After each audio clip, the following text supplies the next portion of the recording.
Alright, good morning guys. It is Saturday morning now. If you still think it's Friday night, it's time to go to bed. It's Saturday morning, officially. How's everyone doing? Welcome to the stream. We are on our 55th episode of the Iron Man Challenge. And good morning, Sky. How are you doing? Thank you for chiming in first thing in the morning. Let's see here. Let's go ahead and knock out the rules real quick so we can make things easier for those watching post-stream. For the rules, there is no dying, no gear above white quality, no gear enchants, no talents, no potions, no flasks, no elixirs, no health stones unless you're a warlock, no joining groups or raids, no killing dungeon or raid bosses, no food buffs, no XP boosting activities such as recruiter friend, your monk racial, or your XP boosting potion. There's no pet battle leveling, there's no bodyguards referring to Warlords of Draenor and or Legion, and there's no professions except for first aid, which I have still yet to do. So,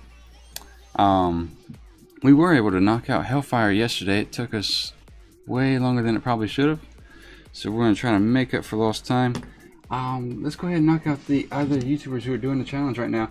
There was someone new that popped up this week, but unfortunately they already died, so I'm gonna wait till they start another character before I put them in. But yeah, there are other YouTubers who are doing the Iron Man challenge popping up everywhere, so as they get to level 10, and if they're in English and whatnot, I'll start suggesting their channels. But as of now, Keithy is leading the way at level 68, so hopefully we'll close the gap just a little bit more today. Progressive still at 45.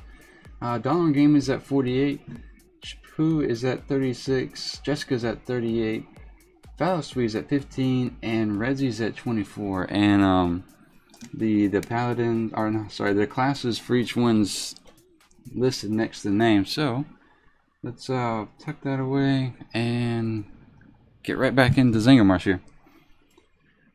Bloodbrand, sorry, first thing in the morning. Good morning, Bloodbrand. How are you doing? It says, I've been seriously thinking about trying to do this as a rogue. You ought to. I think that's what everyone's kind of wanting me to give it a shot. So, yeah, if you do the rogue, let me know, because I'll probably try to. If you do stream it, no pressure, of course. If you do stream it or you put up condensed videos, let me know, and I'll try to follow your progress and see how it goes. Because I think I'm going to do a rogue next. Just so I can say we did it as a melee class that didn't have a tank spec, so there is that. But yeah, I think that'll be the more challenging melee spec or class, if there is one. Just because, like I said, you can't go into tanking a taking option spec. So let's see here. Where do I need to go first? It's early in the morning. It's Saturday morning, I guess, and just trying to get my thoughts in order here. Give me a second. Alright, so we need to go into the cave to get the guy's belongings, as well as kill 20 of the marsh guys, and then we'll reach back around and knock out all 4 of the controls, which will take us all over the map. But no, to kind of finish the thought there, Bloodbrand. What was I going to say? I think I want to do a Night Elf rogue, just so I have that one safety net of, say, Shadow Melt. I know rogues have generally a lot of escape options, a lot of damage mitigation, but you know, it's nothing in comparison to a tank. So I think I will take advantage of the Night Elf class in that sense. Oh, we did get mail. Nice. As always, I try to go over the rules, especially in the beginning a little bit, and things that aren't always clear. And one of those is the use of the auction house. You can absolutely use the auction house, just everything has to be done on your character. And it just, you know, you raise your own gold, you collect your own items. Bloodlord says, or Bloodbrand says, Vanish for safety net. What level do you get Vanish at? Because that is a good point. But I feel like you don't get that until you're in your 30s, I think. I guess we'll go ahead and kill these guys out here first. That way, if we run short on anything, we don't have to sit there and run around in the cave. These guys should respawn by the time we come out of the cave. So we'll just go ahead and take care of them while they're here.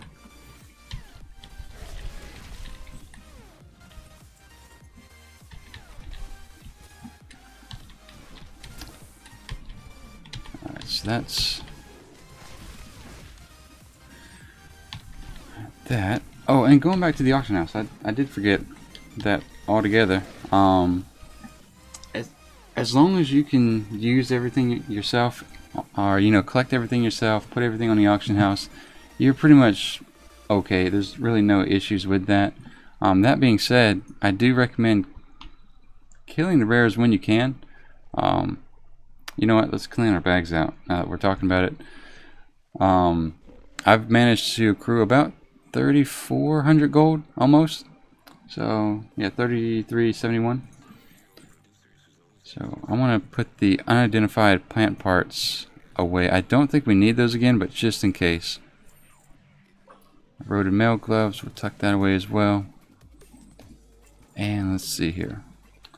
I'm going to buy the jagged clams back because I want to use the clam meat as a means to keep Sam fed and to give him that 50% heal out of combat. It looks like we have someone actually... Oh, level 62 mage. Huh. Well, good morning to you. Let's see. We have a package of unidentified plant parts. So I'm going to go ahead and put this here. Just kind of set myself up for the rest of the stream. And it looks like everything's just vendorable stuff, so... Oh, that was a reward we got yesterday for the questing, so... Alright, unfortunately, I think we timed this just perfect so that we're going to be competing with the mage for mobs a little bit. But, so we might spend a little bit more time here than we normally would. Not a big deal. I think as long as we both tag it, at this point in time, my kill percentage isn't going to be that low, so we should be alright. That's a lot of lurkers right there. Marsh lurkers. Sky says Hydra is a good tank pet. Yeah, actually, Sky, we did manage to take a crab from Darkshore and tame it, and I just kind of have that on reserves for the moment. I do like the DPS that Sam generates, so it's a little bit more work to keep him healed up, but I do like the DPS generated by him. So let's see. Oh, Russia says, "What's going on? How you doing? Good morning. Good morning, Snoo and Moody. How are you guys?" Let's see. Max says, "How to get the mount?" The mount is from Pandaria. All mounts are account bound, so that particular mount comes from Pandaria and just has the what do you want to call it? The transmog vendor on it. So it costs 100,000 gold, but for Legion, that's not too incredibly much. It's still a good bit, especially depending on your style of gameplay. But that is found in... Oh man, I forget the name of that zone. Alright, let's actually look at that up real quick. Kunlun Summit, that's it. Thank you. Yeah. Kunlun Summit. Somewhere around here, I believe. So, yep, there's that. So that's where we get the mount from, Max. Caitlin says, "What are your thoughts on the 7.3 Frost DK changes?" Right now, for those who aren't aware, the Frost DK's Frost spec is kind of split up into two variations. One where you have a what's called Breath of Sindragosa spec, and the other one is your Obliteration spec. And your Breath of Sindragosa spec is a lot more powerful, but it's a high risk, high reward kind of spec. It used to be that a gear was in some sense very needed for that spec to actually work out well. Now I think it's not as much of a big deal, especially going into Tomb of Sargeras, but I think, if I'm understanding that the way the notes are going, I think the what's happening is that Breath of Sindragosa is taking a slight nerf, and then the Obliteration spec is our variations taking a little bit of a buff, quite a bit of a buff actually. So for me, Caitlin, for me personally, I think it's going to be really good, just because I've never been able to quite master the Breath of Sindragosa variation. So I've always been more of the Obliteration type. I do like the more flexibility you have in moving around. Like I said, others have been able to master that spec with no problem, but I just have not been able to do that. I'm still a little behind the gear curve in comparison to others, so there might be that to play a little bit, but I just haven't been able to get that spec mastered. So I do like the sense that Obliteration is given the opportunity to catch back up, if that makes any sense. Why are you playing a Frost Death Knight as well? Caitlin says same. I don't think Sindragosa work perfectly without specific legendaries. You going to the kitchen? Okay. Yeah, no. I think generally speaking, the Frost DK is just going to be a little bit more friendly to players such as myself who, you know, don't have the capability to be able to, you know, whether it's, let's see, how do we want to put this? You know, for that spec to work, you have to stay on the boss, or you have to stay on the boss while your Breath of Sindragosa is active. If you don't have some means of pulling out your runic power and regenerating that really quick, and you're having to move around to a lot of mechanics, it's just not a very advantageous spec. So I think a lot of guilds and groups who have DKs that are very good at that spec allow them to kind of get away with not following all the mechanics, because if you have to cut away from the boss in the beginning stages of your Breath of Sindragosa, that's a massive DPS loss. So you not only do you have to kind of have the gear, the spec, and the capability of being able to use Breath of Sindragosa, you also have to have the team willing to allow you to forego some of the mechanics to allow that to work. So you know, it's just a lot of bending, but the payoff's really big. So, you know, take it or leave it. Those guys who are able to master that top the charts with no problem. Alright, so we're going to probably get an Overseer when we click this here. And let's see, let's catch back up. Yuri says, good morning, Yuri. How are you doing? Welcome back to the stream. Thank you guys for chiming in this early in the morning. I appreciate that. I know it's not early in the morning everywhere, but I do greatly appreciate you guys coming back and seeing how far we get. Keithy was able to get to 68, so we're going to see if we can close the gap just a little bit further here. And the next one we need to go to is that one. So we're just going to take a small loop and hit all 4 little places on Zangarmarsh, and then we'll come back and progress as we normally do throughout Zangarmarsh. Now we might have a small chance of coming across a rare, but like I said, the Naga rare, it can spawn on a bunch of different locations within Zangarmarsh, so I don't think hunting that thing in any manner is going to be advantageous for us, but if we do happen to come across it, we'll make sure we kill it, that's for sure. These are my least favorite guys to kill. Oh, they still break it anyway. That's interesting. Okay, because it damages them both. That makes sense. Oh, let's see. Oh, Max says, thanks. No problem, Max. I hope that made it clear. And I think Moody says was 120k. Moody, you might be right. I don't know if it's rep based. I thought I paid 100k for mine, but you might be right.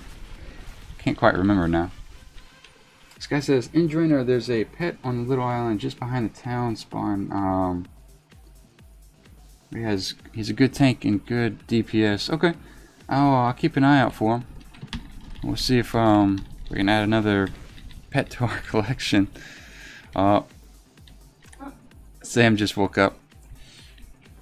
I don't see your flowers on this screen. 'Cause Soon. Soon. Alright, hang on. We're gonna let me clear my way out of here. Let me girlfriend wants to show us the flower she got, so give me 1 second, guys. Let's see. Moody, thank you very much. I appreciate that. Alright, so Steve, thank you for the subscription. Welcome to the stream. Alright guys, so alright. This is the flower set that the girlfriend's been working on, so she wants me to show everybody this is a nice looking little flower set. So it looks good. There we go. Thanks. Alright, let's go ahead and mount back up here. It's for me, guys, so thank you. Sam's still all squinty eyed in the morning, just waking up. Saturday for him. Max says great flowers. Thank you. Girlfriend says thanks. Alright, so let's see. Yep, she was up all night cutting them and organizing them and whatnot. We have a birthday event to go to this afternoon, so she's been working on that. And super excited. Girl things. Alright, so let's see. That's going to be 2. We're going to work on our third one right here. And let's see. We'll just do a quick flyby over here and see if the rare is up. But one thing you need to watch out for is, as you can obviously see, I'm flying, and you know, the danger in flying is that when you land, you can put yourself in a bad situation really quick. So ideally, you just want to kind of map out where you're going to land, what you're going to be doing first. That's kind of why I've seen someone die one time, just because, you know, when you're running around on your mount, you know, you progressively work your way into a group of mobs. But with a flying mount, the danger comes in that you can just put yourself right in the middle of you know, a death sentence. So just kind of be very, very careful with a flying mount. It's super convenient and it makes things a lot easier. The reason we're using it is just because we're trying to catch back up to where we got to the first and third time. And but the inherent danger that comes with it is sometimes if you're not paying attention, you can kill yourself pretty easily landing incorrectly. Stu says, I don't know much about flowers, but it looks cool. Snow, if it makes you feel any better. I don't either. I was asked to show chat the flowers, so there we go. Sometimes you just have to do those things just to keep peace. Steve says, I love you, man. I love your facial hair. It makes me very happy. Well, thank you, Steve. I appreciate that. So, try to keep it under control for most of the time.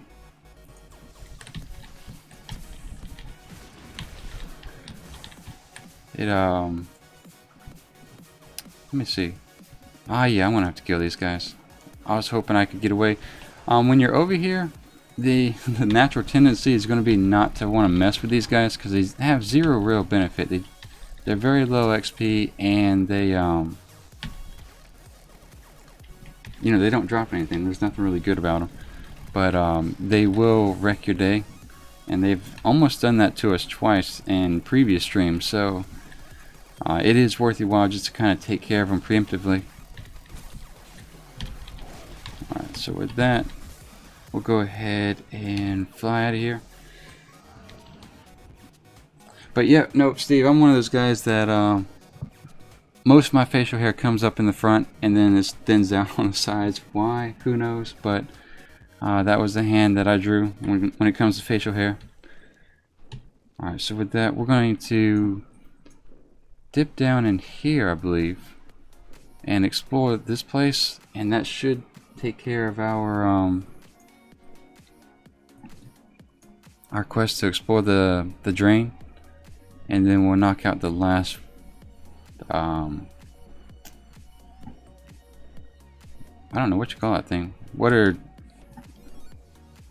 the drainage pipe. We'll call it the drainage pipe over here. So the pump. There we go. That's the word. Still waking up evidently. But yeah, we'll knock that out, and then I think once we're done with that, we'll progress from this little location to over here, and the questing should pick up from that point on pretty quickly. So we do have a good chance of catching up.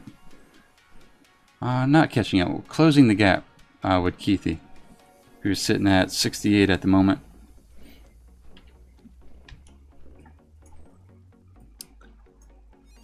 There is a Tindra looking rare. Alright, so we do want to watch out for the Horde base. For those who are leveling Alliance, that's your Horde base right there, and your what do you call it? Most of your outposts, whether it's Alliance or Horde, typically have flying guards as well, flying NPC faction guards. So it's just as dangerous to fly above them as it is to run too close to them. So generally speaking, you just want to work your way as far away from them as possible. So with that, let's go ahead and land somewhere semi-safe. This will work.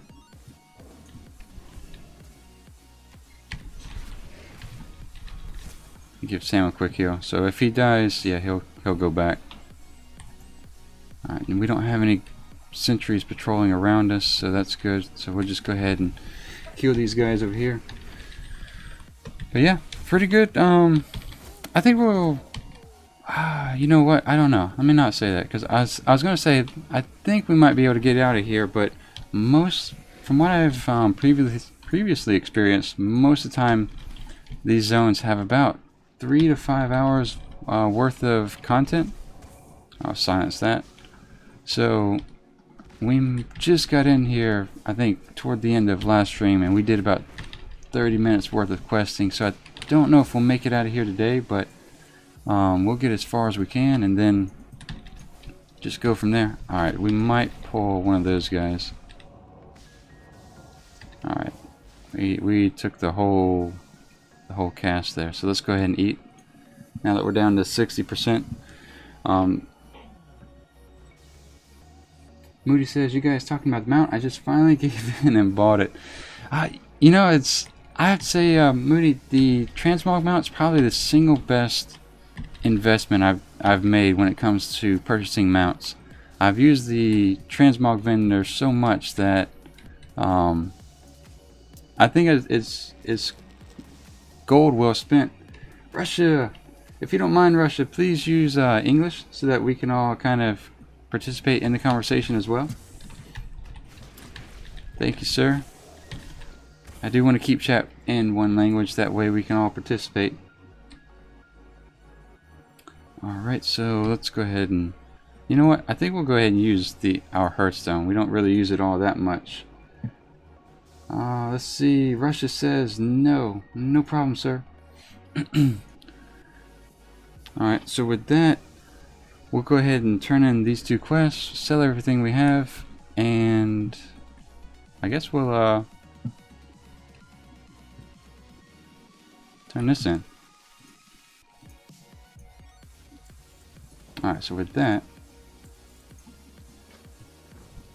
alright, so we're going to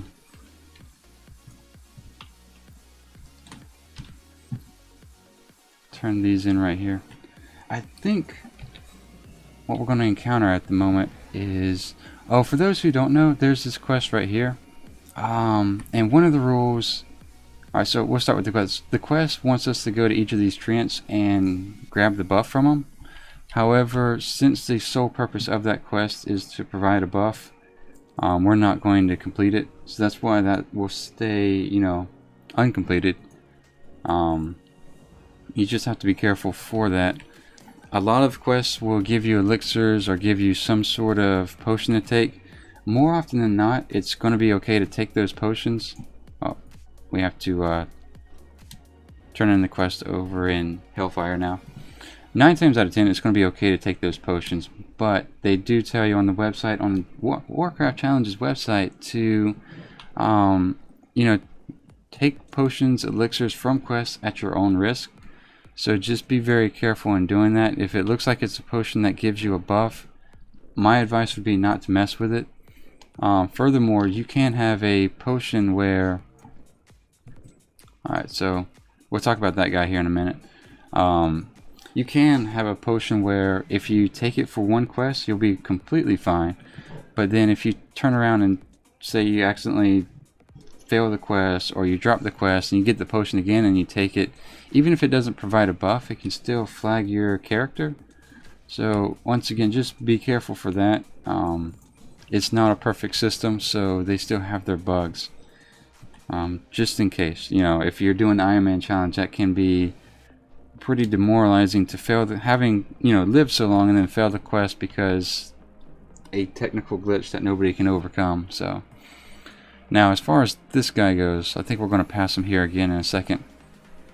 If you're Horde or Alliance, stay away from him. He will flag you for PvP, and if he does, you're going to be available for PvP combat for 5 minutes, and that's going to be a very dangerous time for you, just because guys who are also leveling, running around with BOAs, are typically going to have about 3 times more health, and that's just guys who are the same level as you. That's not to mention the 90s to 110s that are flying around looking for, you know, free kills. So just be careful. Alright, so for some odd reason we're not getting a follow-up quest to push toward the next quest hub, and this might be stopping us from doing so. So since we've done this before, we know where to go. We're going to go right back over here and just fly there, pick up the quest, and continue on. And I think we'll save this for last, just because it's kind of out of the way a little bit. And but we are almost halfway to 64, so we're doing all right. Not too bad. I think hopefully we'll level at least once, maybe twice if we're lucky. So that'll be the goal for today, to get to 65. That'll put us about 3 levels away from Keithy as well. Alright, so with that, let's go ahead and grab these 2 quests here. Oh, by the way, for those who may not be aware, the Trial of Style is going on. Excuse me. And that is pretty much a mini holiday where you take your whatever transmog you have, you go into a small instance, and you compete with 5 other people, and you know, you get a random theme. Say for example, summer theme, or a free-for-all theme, or maybe a winter theme, and you just kind of mix and match your transmog however you think that theme best, however you think your gear best fits that theme. And surprisingly enough, I thought it was fun. I enjoyed it. I placed first a couple times. I made sure to place first at least in each cloth, leather, mail, and plate. And but you don't have to. By no means do you have to place first. The currency you get from participating is pretty decent. So if you don't place first 2 or 3 times, you still get enough to be able to purchase gear that's a it's a full transmog set, just for really participating a couple of times. So I liked it. I thought it was worth doing. It took me, I did it, like I said, I got all 4 proficiencies, so it took me about 45 minutes, you know, and that's including, you know, character switching and hearthing the Dalaran and setting myself up and everything. So I didn't think it was too bad. I thought that was a lot of fun. There's the interesting thing about it is every set that I thought I would win at, I didn't even place. And then every set that I thought like, oh, this isn't going to be any good, I won first place. So there's really no rhyme or reason. It's just blind fun. So don't take it too serious. Moody said it's cool. The Xmog is free now during the Trial of Style. Oh yeah, that's a good point. So the Trial of Style is going on until August 21st. So until that time, all your transmogging is free. So if you want to go ahead and start building your sets up and actually trying them out and seeing how they look, or getting that screenshot with all the different sets and stuff like that, now is the time to do it, because it's every transmog you do is free. And like I said, it's different, and it's a mini game, and it's not, you know, the core basic of what Warcraft is, of course, but it's just something fun to do on the side. I enjoyed it. I thought it was a lot of fun.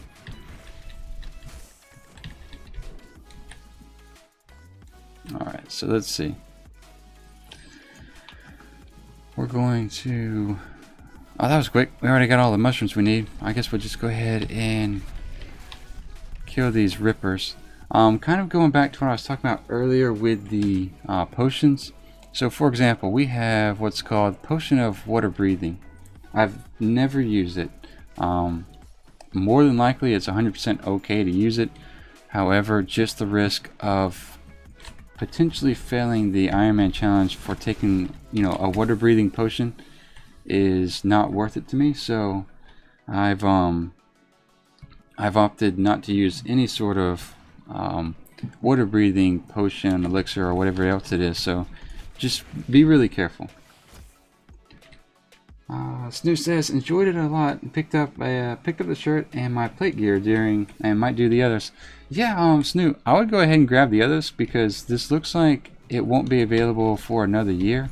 During the interview with Ian Hatzkosis, you know, it's not set in stone, and it depends on the player activity, which I think they've gotten a really good response out of this.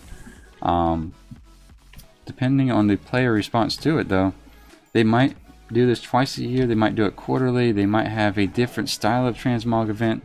So you know, on the off chance that this doesn't come back up in a year, I would go ahead and just take a shot in the dark and see if you can get the other sets. And like I said, even if you don't think you have enough transmog to be able to do something, you probably do.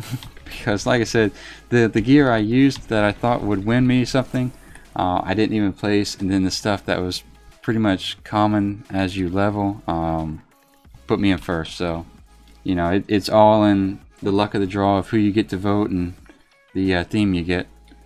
I think I'll go ahead and kill this guy just because I might need something off of him. Who says transmog is everything? You know what, it kind of is. I'm one of those players that participates in most of all the minor games, you know, whether it's pet battling, mount chasing, or transmog. So I kind of participate in that a good bit. Alright, so we have one more ripper, and then we need to grab a soil sample. So let's just keep going this way, and I guess we'll kill this ripper.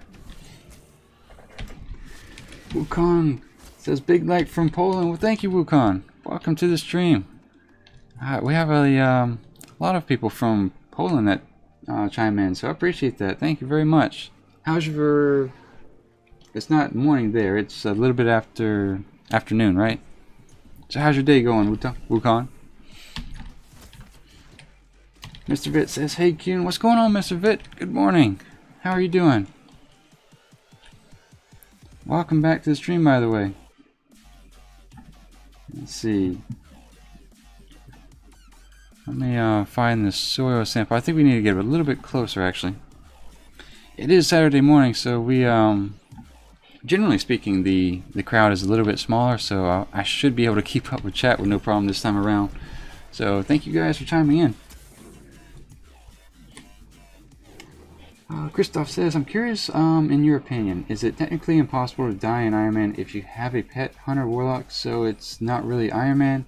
One really has to screw up to purpose, basically. Your thoughts? Christoph, that's actually a very good point. So that's something I haven't talked about in a while. So let's talk about the Iron Man and the ease of classes and dying and whatnot. I apologize if those of you that have heard me talk about it before, but it is a good point if you haven't kind of thought about it in advance. So in my opinion, I've done this is my 4th time in doing it, and in my opinion, I'll have a better, more valuable opinion when I go through and I do it, get to 110 on a hunter, and then when I get to 110 on possibly the rogue next.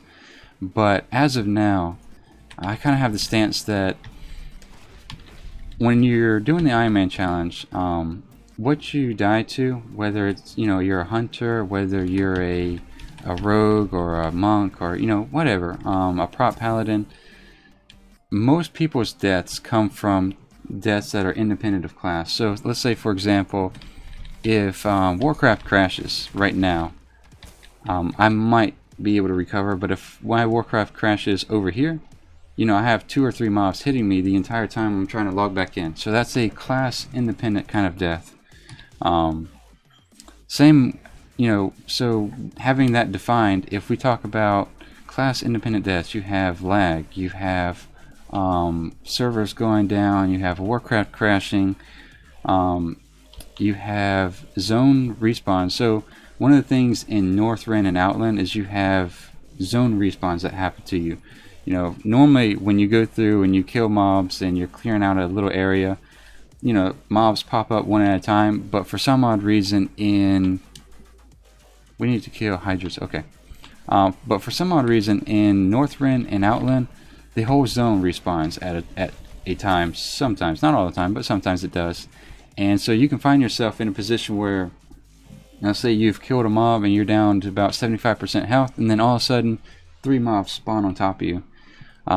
You know, that's also considerably a class independent death. You know, it doesn't matter what class you are or what spec you are. We don't need the eels at the moment. You know, speaking of that, mobs like that, you know, you could have a mob that shoots you from underground. There's no way of recovering. Most people don't die to, say, your normal questing. You know, the Iron Man challenge, in my opinion, comes from a balance of, let's say, luck, major luck, big time luck, a little bit of skill, because the Iron Man challenge is a skill set of more so how do you prevent a situation where you're having to fight 3 or 4 mobs at a time, more than it is fighting, having a skill set to fight those 3 or 4 mobs. So it's having the capability of being able to plan out what you want to do, how to go into it without wanting to just, you know, face roll your way through. And so the reason I'm going in and taking such a long time to talk about this is, if you take all those points and you put it together, one class, in my opinion, isn't necessarily easier than another. I think the question then comes more so, which class is faster than another? And I think when you start talking about that, you know, definitely the hunter, the warlock, the monk, all those classes are going to be faster than, say, a prot warrior who has to sit down and eat after every couple pulls, or maybe even a rogue. I haven't played a rogue, so I'm just assuming maybe a rogue. We're going to eat ourselves here. So, if that makes any sense, Christoph, it's more of a, when it comes to different classes, it's more of a question of speed rather than ease. So, like you said, the chances of me dying on a quest going like this are fairly low. But you know, if I get, like, let's take our death at 74 for example. I was running around in a crypt, and we know, you know, if you've watched this channel before, we know that if you're in a cave, ship, or some other enclosed structure, mobs are a lot more tightly packed together, and they respawn a lot faster than they would do in the open environment like this. So you know, that being said, we worked our way into a crypt, got all the way to the bottom, killed what we needed to kill, and grabbed the item. But the mobs already started to respawn when we came back up, and so we got caught up in our own respawns. And in combination with that and my inability to use my cooldowns, we died. So you know, that's kind of where a lot of people kind of have the misconception that if you're on a hunter, it's going to be easier. I don't think I agree with that 100%. The class play itself, the class, you know, you have all of what, 3, 4, maybe 5 buttons if you want to blow cooldowns. That's easier. But as far as the actual benefits of each class, I want to say it's more based on a question of speed than ease, if that makes any sense. Christoph says, what's your most noobish death in the Iron Man challenge? Oh, you had to ask that, didn't you? Let me, I'll get back to that here in a second. I'm going to catch back up with Mr. Vit. Mr. Vit says, doing good, getting my 2 sub cards today. Oh, good. All right, so you are coming back. Great. Mr. Vit said, well, we'll be able to level my Warlock to 110 at the moment. Just, just getting a cool transmog for the Warlock. Nice. Yeah, I don't blame you there. Marvin says, yo, what's going on, Marvin? Good morning. How are you doing? And then Mark Phillips said, would it be fair to say champions with heals are easier classes? Let's see, Mark. It's kind of. So, you know, one of the #1 killers in the Iron Man challenge is when people get impatient and they start running around on a ground mount, say for example. And my #1 rule is if you pull a mob while you're running, especially on a ground mount, is to stop and kill it, because what happens 9 times out of 10 is that you keep running past that mob, and then you run past another one, and then it's the third one that you run by that hits you, dismounts you, and you're in a situation where you could have killed one at 100%, and now you're in a position where you're having to kill 3 starting out, say 60 to 80% health. So using, you know, that being said, if you're going to do the quest using heals, what you're going to encounter is a lot slower style of questing, and I think people are going to get more impatient with that. I would recommend leveling as a tank or DPS. I think if you went a heal spec, that would be very slow leveling, and you might get more impatient than anything else. Excuse me. Grab a water here real quick. Sorry, guys. Christoph says, what's your most noobish death? So here we go. Alright, so we died the first time at 85, and I wasn't too upset with how he died. You know, it's of course a bummer dying at 85, but the second death was at 33, and we had grabbed a quest that placed a Naga disguised on us. So and that's important, because I thought that it was an avatar, meaning that when my health dropped down to 0, the avatar would fall off, I'd pop out, and you know, we'd just be on our way and I'd finish killing the mob. But what I didn't realize was that even though we had controls, a separate control panel here, our UI for an avatar, it was actually a disguise. So in trying to kill the Naga and the elementals over in Desolus, I had just let my health drop down to zero without too much consideration with what would happen next. And so, expecting the suit just to fall off, when we hit 0, we just died. So that's the best newish moment I've had so far in Iron Man challenge and dying. We need a lot of wings here, so let's look for the flying bugs. But Tendros says, hey mate, what's going on, Tendros? Good morning. How are you doing? Welcome back to the stream. And Season says, hey, what's going on, Season? Good morning as well. How are you? Moody says, yeah, eat chocolate ice cream for breakfast. Oh man, you're a braver man than me. In the morning, first thing in the morning. I'm not the biggest fan of ice cream, generally speaking, but I am a huge fan of chocolate, so there's that. Let's see. I think it's going to be easier to farm these wings over here, and then we also need to get the eel fillets. And we need to kill... Alright, so we're going to need these Tendros here. The Boglore Tendros, we're going to need them for an upcoming quest. I'm going to set those aside now. And let's go find the bug wings, because the next leg of the quest kind of has a bunch of... it's a lot of killing with a low drop rate, so it's a little grindy, but the XP does build up pretty quickly. So what we're going to do is just kind of work our way. We don't need to kill these guys just yet. We need to kill more or less the stingers more than anything else. Progressive says, morning, Q. Good morning, Progressive. How are you doing? How's everything going your way? I did stop by your channel this morning just to see if you had actually leveled up any, but I think you were still taking a break, right? Because you and Keithy level really quick, by the way.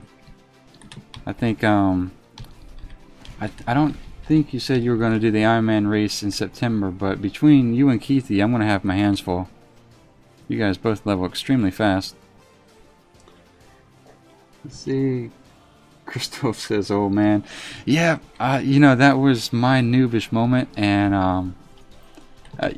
I think I was more disappointed with my death at 33 than I was with the one at 85, just because of how that played itself out. But you know, and that kind of goes back to what we were talking about earlier as far as being in a rush. Let me eat real quick because these poisons hurt. You know, we had just died at 85, and you know, we're just instinctively in a rush, want to get back up to 85 as fast as possible, and we were just taking a lot of unnecessary risk, you know, and making poor assumptions, and you know, the death was the result of that. So I blame the mindset for that death more so than anything else. So the lesson going forward is just kind of take it easy, level as we can without going too slow, of course. We do need to keep an eye on our breath. We're at 80%, so let me get some fresh air here. Tinidros says your voice is really soothing to listen to on a nice warm evening. Well, thank you, Tinidros. I appreciate that. I'm a little soft-spoken, so I've always been rather reserved about coming on to, what do you want to call it, YouTube or Twitch or something like that, and speaking, just because I have a softer voice than most people. So I'm glad it's actually enjoyable to listen to, so I appreciate that. Thank you. Alright, so let's see, we're about 80% breath here, and we've only have one eel fillet, so that's kind of what I was talking about with the low drop rates. The eel fillets drop maybe 1 and 2 or 3, and it's kind of the same with the wings. So we'll be grinding for the next couple of minutes here. Breath is about at 70%, so just kind of keep an eye on that. I think one of my number one fears, or one of my top fears, is drowning on the Ironman challenge, just because I don't use the quest potions and whatnot. Alright, so still breath is about 60%. We'll keep going this way.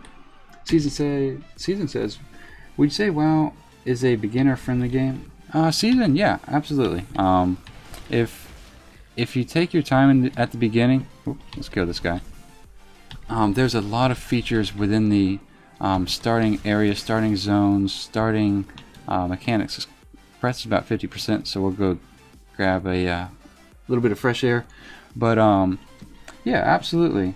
There's some classes that are more difficult than others to kind of maximize your efficiency. I think they're all very playable, but to really maximize what you could be, some classes are easier than others. And I think really your great starting classes is a hunter, generally speaking. They do have it now so that you can be a melee hunter more or less versus one with a at range, so there is that now. But yeah, you know, there's a lot of mechanics within the game to help out people who are new to the game, and even more so as you have a lot of external resources such as Wowhead. There's a ton of YouTube videos. In fact, there's a couple people out there now who are making guides for every single quest in the game. So, you know, there's just a lot of resources at your fingertips outside of the game as well as inside the game. So yeah, I would say, for me personally, I think Warcraft's one of the more friendlier starting MMOs. A lot of the other ones that I've dabbled with a little bit are very not nearly as intuitive as Warcraft is. So yeah, I think so. Season says, I will try. Oh good. Yeah, I think you're coming in at the best point of the game, in my opinion. The Legion expansion has made this, has really picked up the gameplay. They've done a tremendous amount of work and making the mini games such as your pet battle leveling, your transmog features, and just all the other little things you can do in game much more appealing and attractive. So yeah, you're coming in at a good time if you buy it. Progressive says, I'm at work, and yep, been kind of busy lately, but I'll get back to it soon. I hear you. You gotta take care of real life first. Well, speaking of that, today will be a 3-hour stream, just because, kind of in reference to what the flowers were about earlier, we have a birthday party to attend, so we do need to get ready for that. But 3 hours will be no problem. Alright, so with that, let's go ahead and we're done with the eel fillets. We still need the wings and what else? The black wing stinger. So that's way over there. I think I'm gonna try to work on the wings first. So let's just see if the rares popped up here. No. Okay. So we're gonna go back and start in the upper area and just kind of clear our way down. We're gonna probably clear out this whole little area over here because, like I said, the drop rate's so low for these wings that it's kind of like the eel fillets we just knocked out. Alright. Mr. Vitt says season or at season. I would say to a new person to try the free trial up to level 20 and see if they like it or not. Yeah, and also season, there is that, as Mr. Vitt said, there are the free trial that lets you level up to 20. Now within the free trial there's a lot of restrictions. You know, you can't receive items from other players, or I don't know if there's a little gold cap within the free trial, but there's a couple restrictions, so just kind of be aware of that as well. In addition to that, let's say you do purchase the game at one point. What Warcraft has now is the capability is to test drive a character at level 100. I've never really used that feature, so I can't talk too much about it, and I don't know if there's a time limit on it. But you know, if you're curious about a class and how it operates at a higher level, they do let you test drive one for, I don't know, I'm just going to throw out an arbitrary 3 hours. It may be more, it may be less, it may be a completely different restriction, but it's not a character you can keep. It's definitely just a temporary test driving character. So I don't know if that option is available in the free trial or not. It may be. So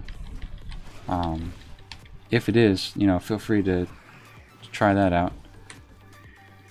Tenedro says Hunter and Mage were my starting classes, and says might want to give them a try before actually getting into the game. Yeah, like Mr. Vitt and Tenedros have said, there is that free trial as well, so I think you can just straight up download that. Alright, so we've already killed Boglash, we don't need to do that. But to get into your later expansions, I think if you purchase Warlords Draenor, that kind of includes everything before it, and then you of course would have to buy Legion separately.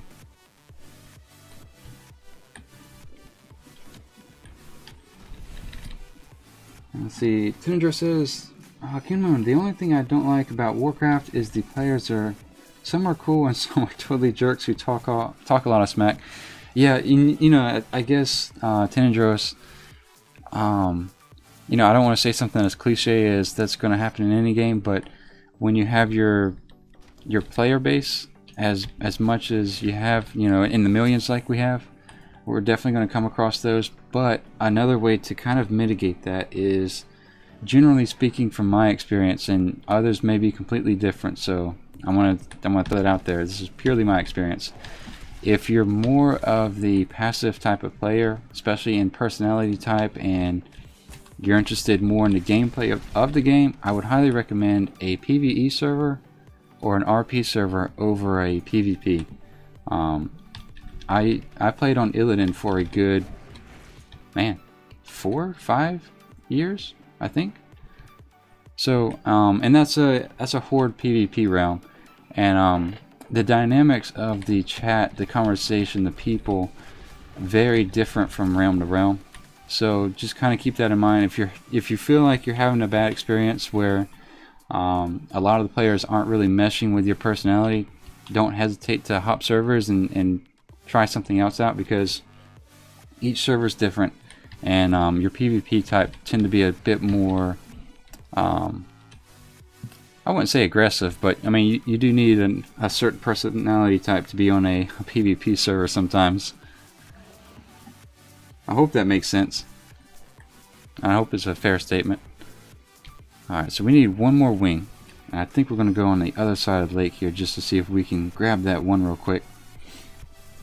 Moody says, Tenedros, yeah, but it's the internet, every game is like that. So, yeah, and like I said, there's millions who are playing it. And, you know, if you happen to get on a server, they do suggest servers for you, and if you find that there's not a lot of people that you're meshing with, don't feel obligated to that server. Feel free to hop around and until you find the environment you like. Alright, so that's wing number 8, and I think we need to kill the stinger guy. What's his name? Black Sting. So let's go this direction. Jennifer, thank you for the subscription. Welcome to the stream once again. I think that's the same Jennifer as yesterday. Thank you. Thank you very much. Let's see. Tinder says, you sir are correct, but if you're going to play WoW, it's all on one server you play on. So good. Okay, so we do have some sort of commonality there. Tinder says, personally I find smack talk funny, so I went to Tichondrius. Yeah, exactly. And you know, like I said, if that's your style of humor, if that's your style of how you enjoy conversation, Season, thank you for the subscription, by the way, and welcome to the stream again. All right, so we need to find the stinger guy. He's way over here. But yeah, going back to the different server types. Okay, we're good. PvP is going to be that type, like you're on Tichondrius or Illidan. If you're used to,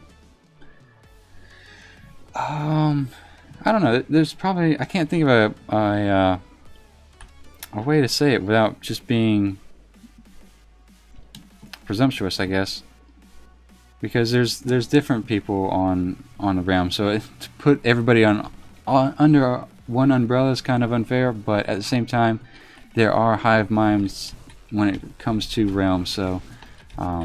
And generally speaking, your hive mind on your PvP realm is going to be a bit more aggressive. So there's that. Tenendros says, avoid Moonguard at all costs.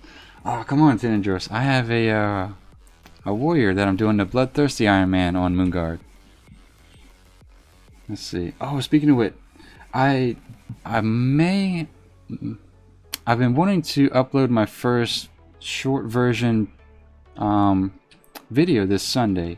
We'll see how that goes. What I'm wanting to do is kind of have inclusive information of what's going on in game as well as what's coming up next week, so that, you know, if you're not, the Bloodthirsty Iron Man is much more grindy, so it's kind of boring to sit there and just watch someone hit mobs all day. So I'm going to try to include a little bit more information in those videos.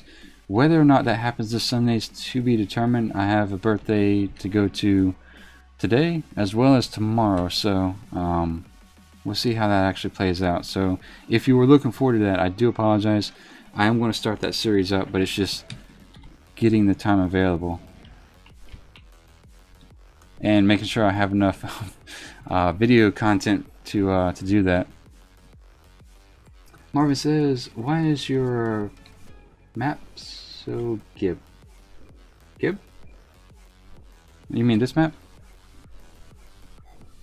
Is that what you're talking about, Marvin? I'm sorry, Marvin. You might have to clarify that one. If you can make it smaller or larger or smaller, if that's what you're asking. Just using this little arrow icon right here. Alright, so we need to discover this little area right here. But I want to catch back up with chat. Tenendra says, if you purchase Warlords, you should get a free level 90 boost, but before you jump straight into 90, level yourself to 60 with Professions. That way they hit max automatically. Yeah, I think that's good advice. Seasons, if you decide to purchase the game, I think you do get a boost, like you said, like Tenendros is saying.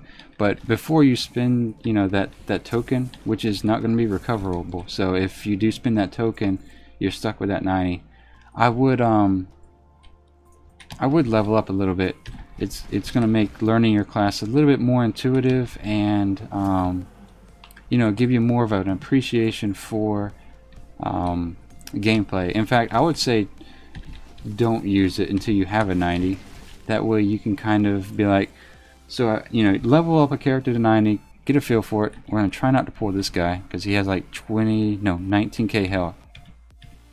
All we need to do is explore this little thing. I wonder if I can trap him.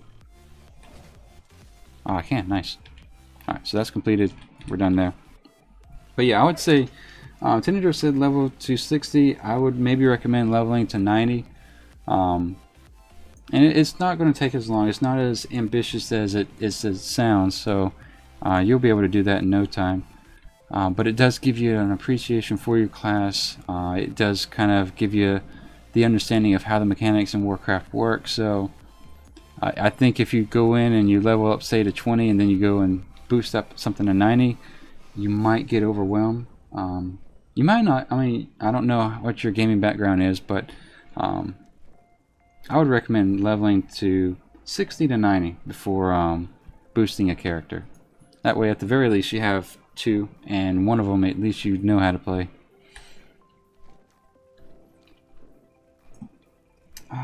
Oops. I want to catch up with Marvin. Marvin says, oh, no, I mean minimap.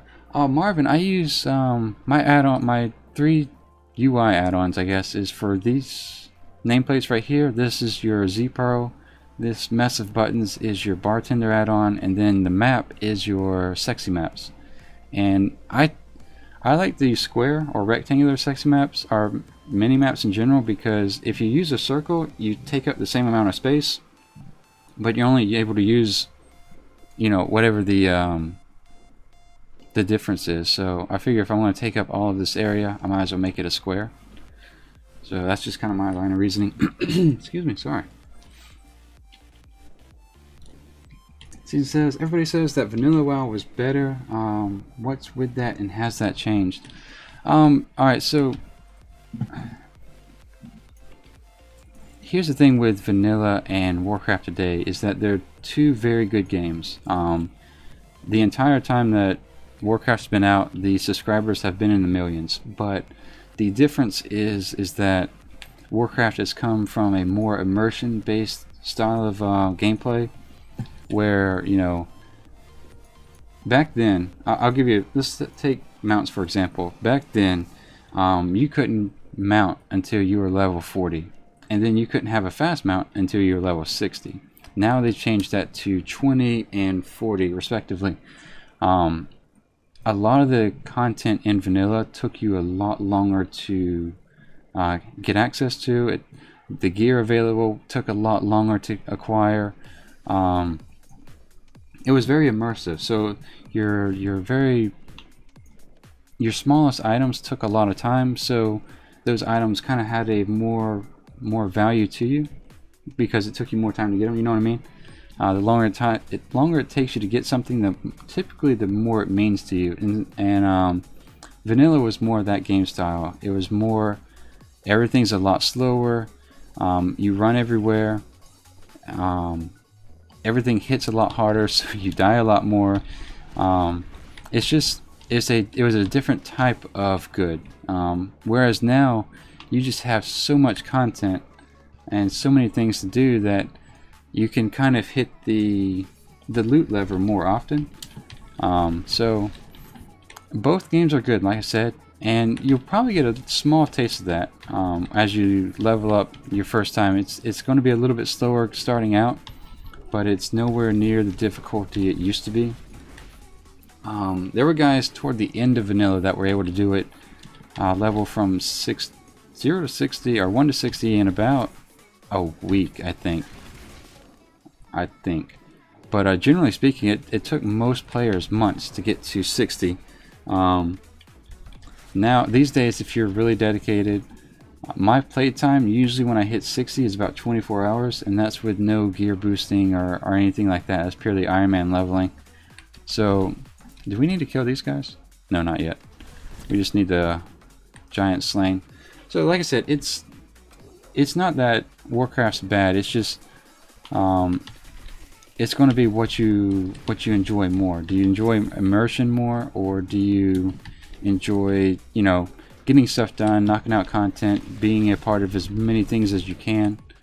You know, because a lot of people now have the capability of, you know, being a gladiator, being a mythic raider, as well as having 1500 battle pets. But, you know, back in vanilla Warcraft, if you had to spend 45 minutes making up a group, you know, you didn't have time to do a lot of other things such as your technical stuff like that. So it's a different type of good today than it was back then. So I guess that's kind of my take on that.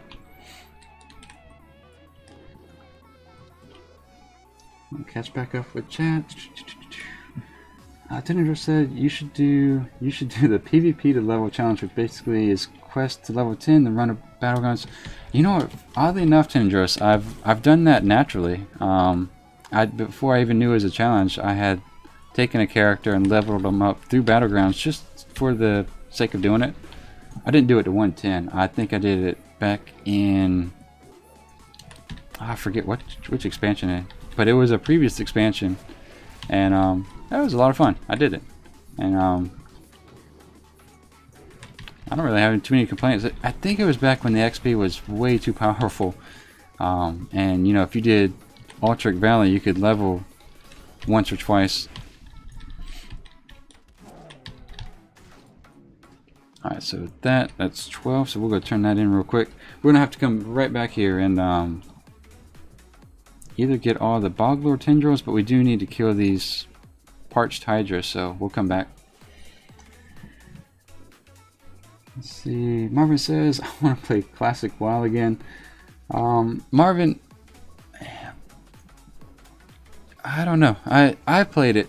I didn't play it the whole time. I think I came in about a year afterwards, and like I said, it was a different type of good. It was much more immersion based, and the communities were smaller, so you knew a lot more people back then. But there were a lot of things that were just rough in vanilla for me.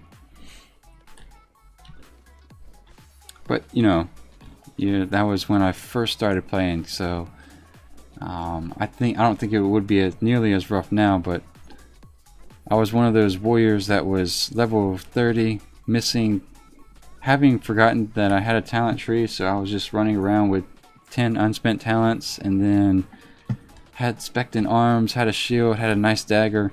So ultimate noob.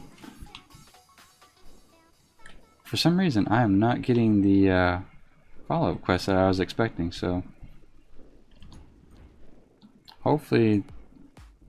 Alright, we'll do this quest, and hopefully we get more. I know we need to go over there and go to that dried spot once again, so we'll see what leads us over there. I can't remember if we get that later on or if I'm missing something. Let's see. Oh, Mr. Vitt says, too bad I'm afraid if I still have vanilla WoW, Blizzard would never get new customers. That means they can't get money to run Warcraft, so I prefer it with the expansions. And yeah, Mr. Vitt, I do see exactly what you're saying with that.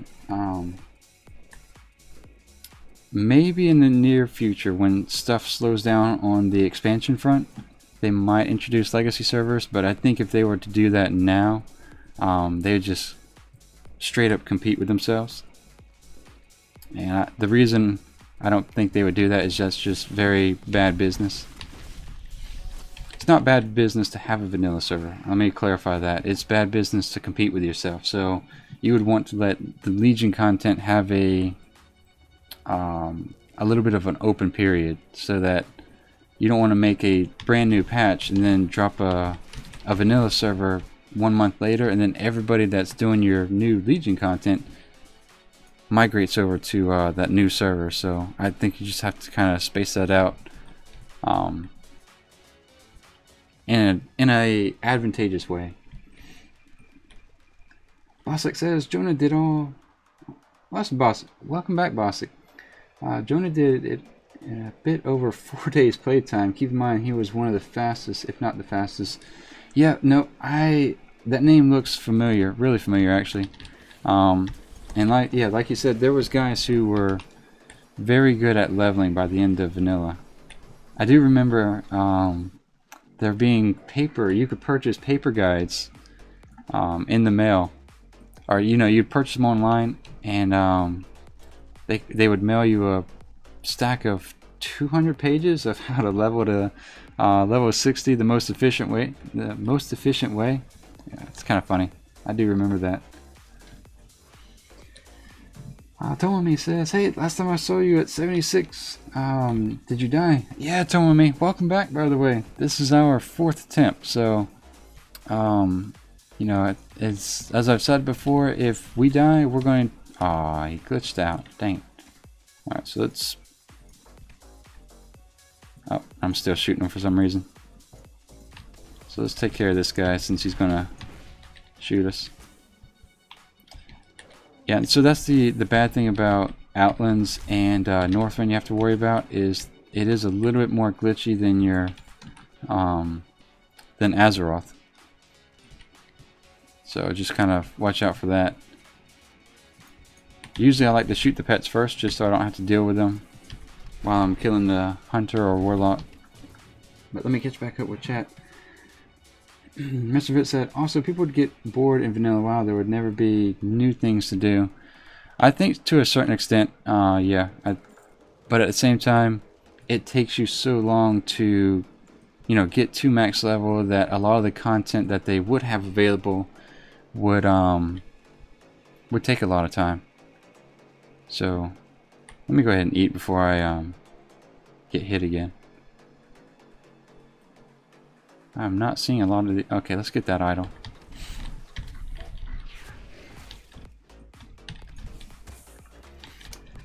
Moody says, Ultimate Challenge, run arenas and BGs to 110 without dying. I don't know if that's possible. I know you're joking, but I know there's some people who have tried to do the Iron Man Challenge on PvP servers, and I don't think there's been anyone to make it to 110 yet. There's been a couple people to get up to 90, over 90, but let me go ahead and grab this while I'm here. Hasn't been anyone to make it to 110 yet. And like I said, I think if you did that on PvP, you would just have to be super quiet about it, and you'd have to log on and log off pretty frequently. It's not like you could sit out there for 30 minutes or an hour at a time, because there is a guild group that specifically targets players who are trying to do the Iron Man on a PvP realm, so you have that to fight with as well, which makes it sound kind of fun, but super challenging at the same time. Let's see, I'm gonna try to catch up with chat here. Let's see, Salut Skaluv, welcome to the stream, by the way. Thank you guys for chiming in first thing on a Saturday morning. So I appreciate that. I know it's not morning everywhere, but still, I do appreciate that. Alright, so we'll go turn in this quest now, and hopefully we'll get the follow-up, because I think I did this out of order a little bit. Let's see, Chris Matthews says, morning all my fellow friends. Good morning, Chris. How are you doing? Skaloop says, I remember in the first 6 months of vanilla, it was so packed and buggy, I once fell through the Iron Forge while standing on the auction house. Wow. Yeah, no, I do remember falling through the world a couple of times, but yeah, I was there. I came into vanilla about, like I said, a year after it came out, so a lot of the rougher bugs that they had at the end, at the beginning, should I say, I didn't encounter, so I was kind of fortunate with that regard. But yeah, from what I hear, it was extremely buggy. Let's see. Mark Phillips says, yeah, it'd be like RuneScape did. It will split the fan base. Yeah, Mark, I think if they do the, like I said, if they do the legacy servers, there's a lot of people who don't like the game as it is today. but saying that's almost meaningless in and of itself. Just the fact that you say a lot of people don't, the fact that I say a lot of people don't like the game as it is today, because, you know, we're talking on a scale of millions, and you know, so any sort of group of millions is a lot of people if you think about it. That being said, I want to say there's over 50 million total accounts that have been made and have become deactive, or have been deactivated, or you know, whatever. But there's just been a lot of people who've come and go, and I think a lot of those who have gone just because either they've grown up, because it's a 12-year-old game now. So, you know, life has happened and they just don't play games anymore. But a lot of those who don't play have just, as Warcraft has changed, you know, it just didn't fit what they enjoyed anymore. So I think vanilla would be an opportunity to get some of those players back, but I think it would all have to come down to timing, because whatever you do, if you make new content, you're going to pull in everyone. And you know, that's why you have your spikes at the beginning of each of the expansions, is you're pulling in everyone. Everyone wants to kind of experience what's new, what's it like. And you have a lot of people who play now who've never experienced it. So, oh, we got a broken longbow. Is that better? No, not even close.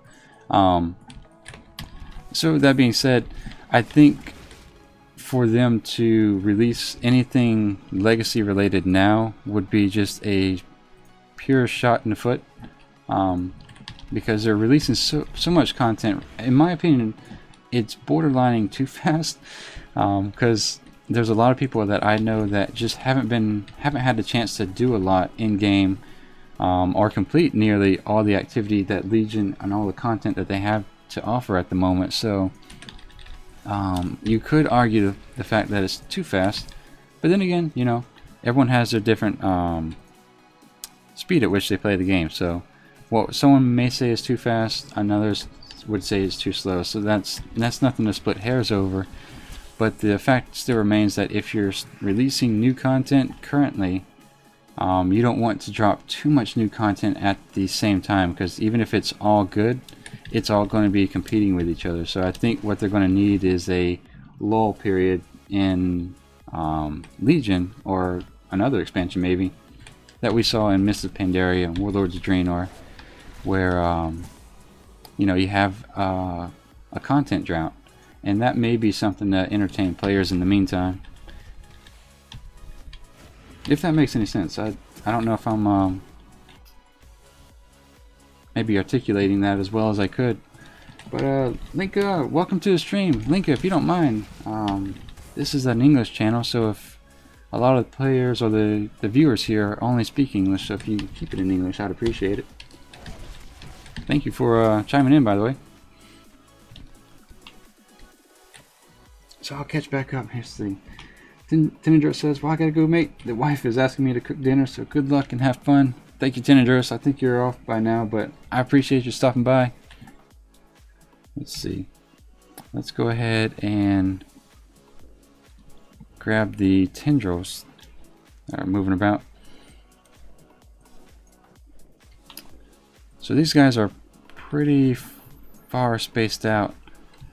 You know, I don't know if I've missed some sort of item I was supposed to loot at one point, or what's actually going on, but it seems like the quest has died down to one at a time. I feel like I remember there being a quest to go over here. Oh, it is there. Okay. Alright. Well, I spoke too soon. Yeah, because these guys are kind of spread out all over the zone, and I don't want to spend too much time trying to track them down, but we are kind of lucking out and running into quite a few of them. And the drop rate's pretty decent at the moment. And I spoke too soon. Let's see. Skaloob says less than 10% of player base experience the original Naxx. Yeah, exactly. A lot of I'm kind of curious how many players comparatively today have never experienced vanilla Warcraft. But you know, it's kind of like old music. Everybody kind of, you know, sees the music from, you know, their era as the best, and you know, the newer music's just terrible. But a lot of what people forget is the, you know, rose-tinted glasses effect, where you know, you forget about all the bad songs that you heard on the radio or that were that had cropped up at the time. You know, you're only kind of remembering the good stuff. And I think that's kind of the same mental effect that a lot of people remember vanilla Warcraft is, because a lot of people don't bring back the heavy grinding, the flying, where you had, even if you went from the top of Azeroth all the way down to the bottom, let's say the north to the south, you had to click on every flight path along the way. So it's not like you could get up for 10 minutes and walk away, because your character was going to land at the next flight path, and then you had to click to go to the next one, and just progressively work your way down.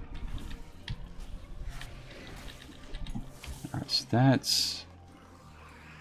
we just need one more of these things here. I'm trying to stay on the... oh, there we go. Mr. Vitt says, gotta leave now. Got my get my 2 sub cards. I'll join you in Legion. Alright, Mr. Vitt, good luck, and I'll see you here.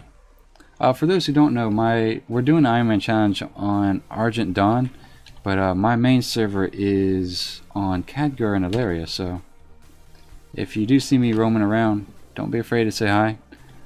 Also, if you do say hi and I don't respond, I AFK way too much, so definitely don't take that personally. I'm one of those players that kind of just I do what I need to do, and then I walk away from the computer. My character just kind of hangs out there. And Moody says, time to go camp. Time lost Proto Drake again. Good luck with that, Moody. Eventually I'll do that, but that's something where you need a whole Netflix series. I might do that when I binge watch Game of Thrones at the end of the season. Alright, so that's done. Drink. Alright, so this quest. Drink Horns Elixir. We're not going to do that. That ties back to the quest rules, and you know, taking elixirs at your own risk. So we are going to skip that quest just so we don't accidentally flag our account. Skaloo says, were you at the AQ event? No, sir, I did miss that. I was not there, and I heard that was extremely buggy. But, you know, the lucky people who were able to get back online was, the first ones anyway, were the ones with the mount, so. Nick Husband says, who's the highest level at doing the Iron Man challenge with? Okay. So currently, the people that we're following on YouTube, I'll put this up real quick. The challengers are on your left and the rules are on your right. But Keithy's leading the way. He just hit 68 last night, and I'm trying to close the gap between him and me just a little bit quicker than we did yesterday. But to kind of give you a gauge for the difficulty level of the Iron Man challenge is that on the website there's only been 20 people who've made it to 110. So it is a fairly difficult challenge. My cat's roaming around. But yeah, it's one of the more difficult challenges you can do in game. I think there's a pacifist challenge, but that would take a super long time to do. I think you can't kill anything, even critters, and I guess you level up purely by mining and herbalism. But yeah, you cannot kill a single thing, so that's kind of rough.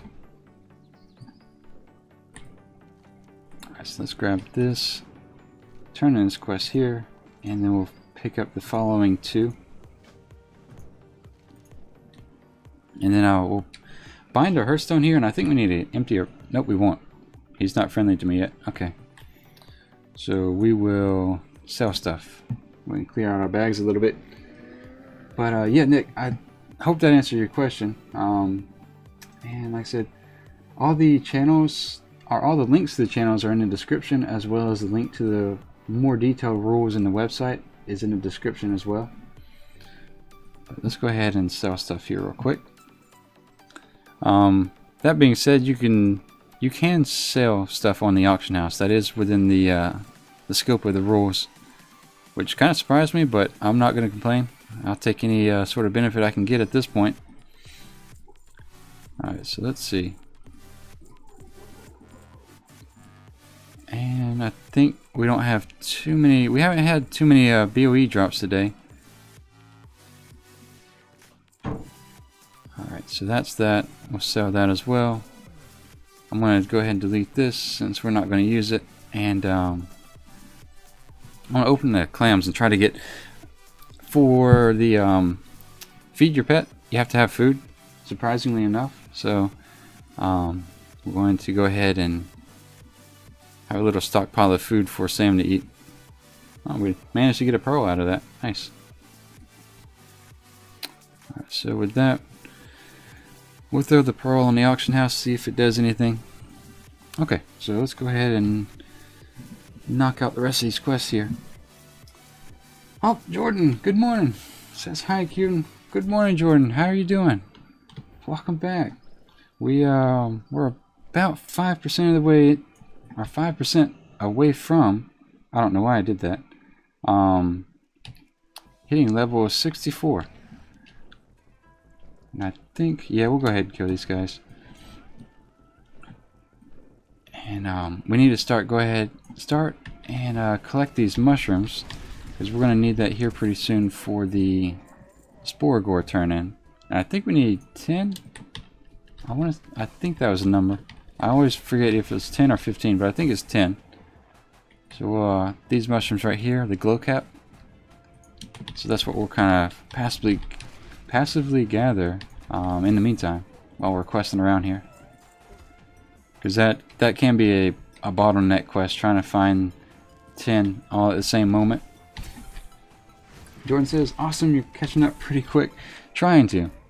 I think we're starting to... Alright, let me try that again. I feel pretty good as far as how we take care of Azeroth and level through it for the most part. I do feel a little uneasy going through Outland just because it's a little buggy. But we're starting to map our way through here, given this is the 3rd time we've made it to Outlands. And then Northrend after that. So I think once we get to Northrend, we're going to play it just a little bit more conservatively. Yes, the last time we died, a lot of it was my fault because I didn't use a lot of the cooldowns I needed. So there's not much you can do outside of that except kind of get better. But yeah, I think we're starting to kind of get a good feel for the leveling process, at least up to Northrend. Alright, we got a BOE we can throw in the auction house later. I'm gonna go ahead and silence that bolt because that thing does hit kind of hard. So how's work treating you, Jordan? Did you work yesterday, or is that going to be later today? Alright, so we're still looking for mushrooms while we kill these guys for the quest. But they're not as densely packed as they were last time, surprisingly enough.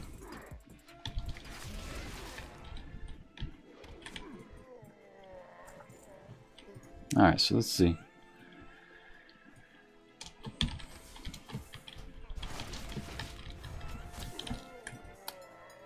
Alright, so with that, we've knocked out that quest. I guess we'll go to the Daggerfin village. And if you're familiar with the lore a little bit, these Daggerfin were at one point Strahni. They've kind of been, well, I guess we'll turn this in real quick. They've kind of descended down the tree, the wrong branch of the tree a little bit, but I can't remember what the reason was. Either they got corrupted with the Fel energy or something happened, but the Broken and then the Felfin are kind of descendants of the Eridar. Eridar, Draenei, kind of the same thing. Jordan says, "Yep, not much work to do though. They let us off early." Oh, nice. Those early days are the best, especially when they're unexpected. And we're almost there. Wants you to kill Overlord, Gorefist, and 10 Maulers. Okay. So we will work our way over in this general direction. Now for this camp, there are a lot of guys who are stealth. So rather than staying up on the mountain and running through and aggroing 3 or 4 stealth guys, what we'll do is just kind of excuse me, stay on our feet and work our way through the camp. I do think everything we need to kill is right this way, so we'll start with the chieftain first.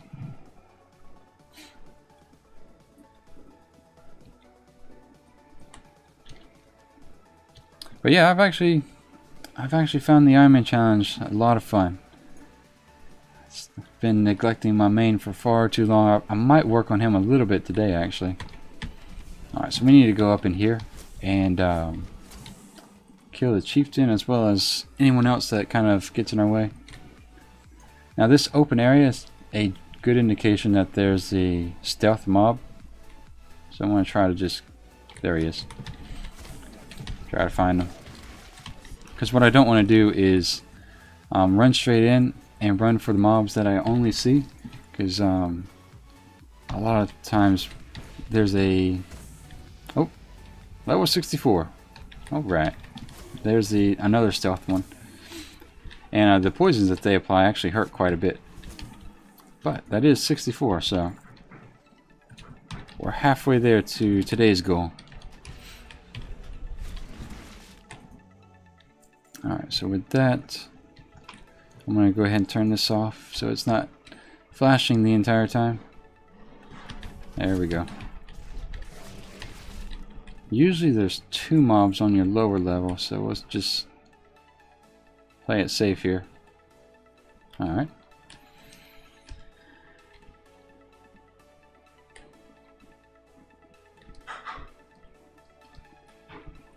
Kind of waiting for my name to go red.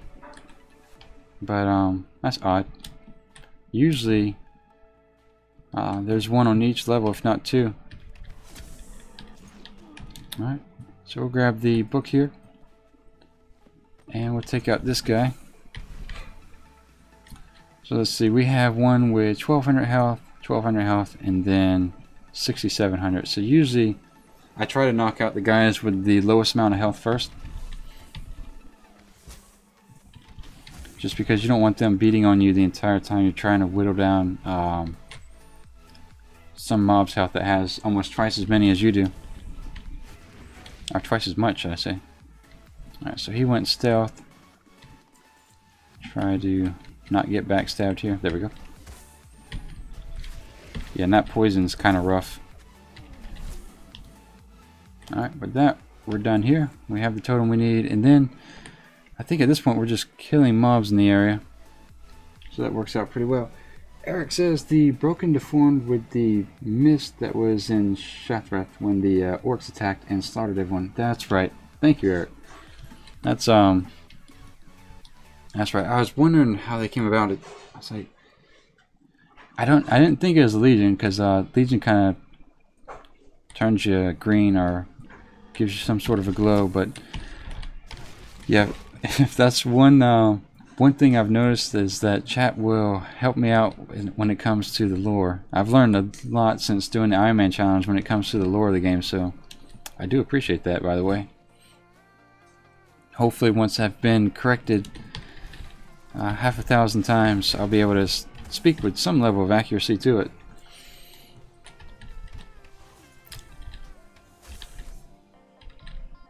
Alright, so with that, I think we'll stay in this area for the most part. What is that?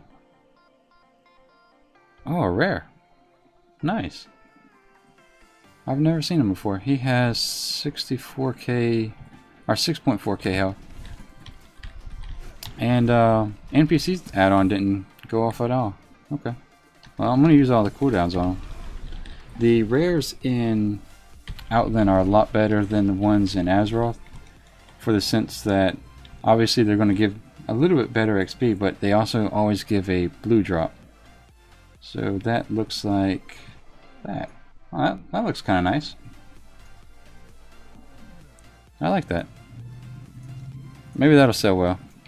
Maybe we'll be able to afford our level 70 flying at 280% speed. So that's kind of nice.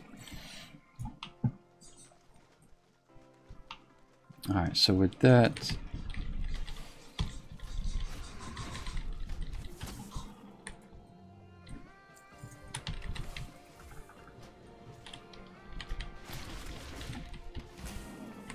Alright, so we need 6 more of those guys, and I think we're done with the area. I think after that we have to go into the cave, kill a named mob, as well as collect 10 crates. So kind of just do all of that in one sweeping motion here.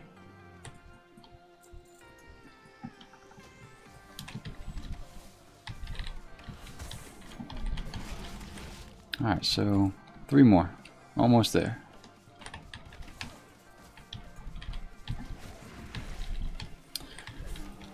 I think generally speaking, when it comes to the speed of how fast you level, Outland's kind of slow in my opinion, especially in comparison to Azeroth. Of course, you know, when you're in Azeroth you're at a lower level, so you're leveling faster naturally, but at the same time I don't think Cataclysm takes us nearly as long. When we're in Cataclysm and leveling through there, and same with Northrend. Alright, so that's done. Go ahead and take off here. And so I think out of Azeroth, Northrend, and the Cataclysm zones, I think Outland's probably going to be your slowest leveling. So just kind of anticipate that as much as possible for whatever it's worth.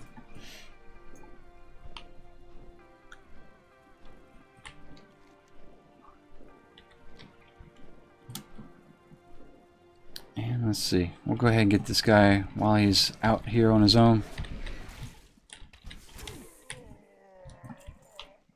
Looks like we'll only have to deal with one at a time here, so trap him and take care of this guy. I don't know if these guys knock you up in the air or not, but I don't want to fight them on that mushroom, just for the off chance of us falling off. I have seen a couple people fall to their death during the Iron Man challenge, so just kind of be careful as much as possible. Any sort of death, even if it's a fall damage or a you know, due to lagging out or some sort of glitch, a death is a death, even if it's in a PvP battleground, or I guess as opposed to a PvE battleground, but just battlegrounds in general. If you do die, it counts just the same.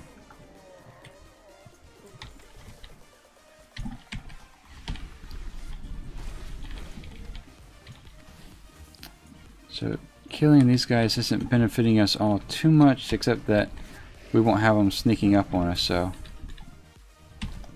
that works for me. Alright, so let's go ahead and trap this one here. And then we'll kill this named mob right there.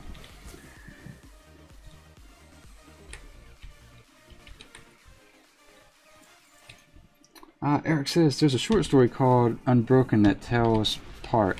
It's pretty sad, actually. You know, I think I might have seen that several years ago, and I need to go back and just refresh it. But yeah, the story of the Draenei and their escape, and a lot of the different branches, I guess family trees of the Draenei, is relatively sad, to be honest.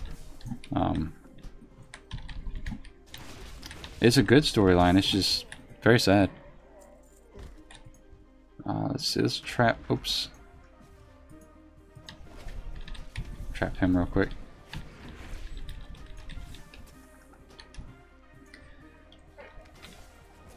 I think Valen had to escape the Legion as well as the pursuit of the orcs several times. Azeroth's not the first planet, our first place he's actually tried to run to. And let's see if I can find one more guy here. And you know, each time they've had that storyline where he's had to run away, and you know, they've lost more Draenei. It is kind of sad. Alright, so we have a good bit to turn in here. I could fly across there, but just because I'm nervous about dying, I'm going to stay with the ground below me.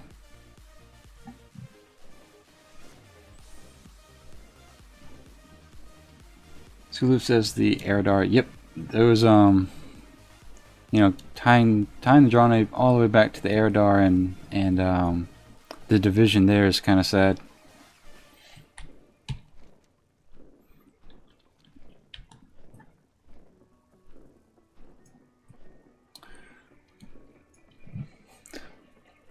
So I did watch the most recent. What is the name of that channel?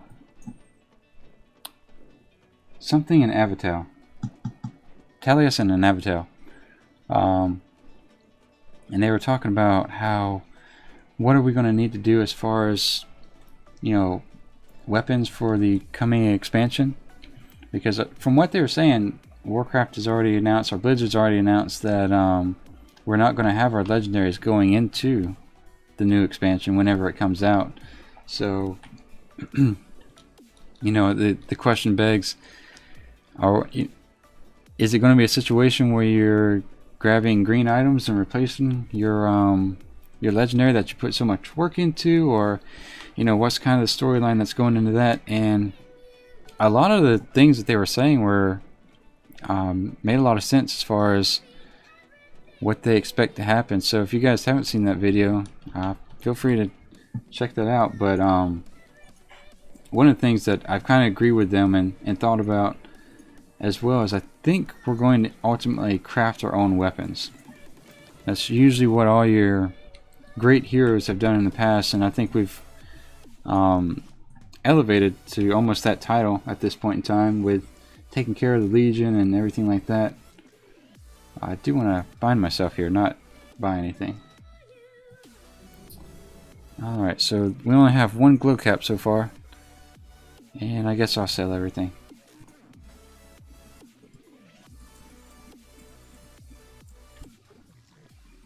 But yeah, it would be pretty interesting to see how customizable they would make crafting your own gear. I think that would be very interesting to do.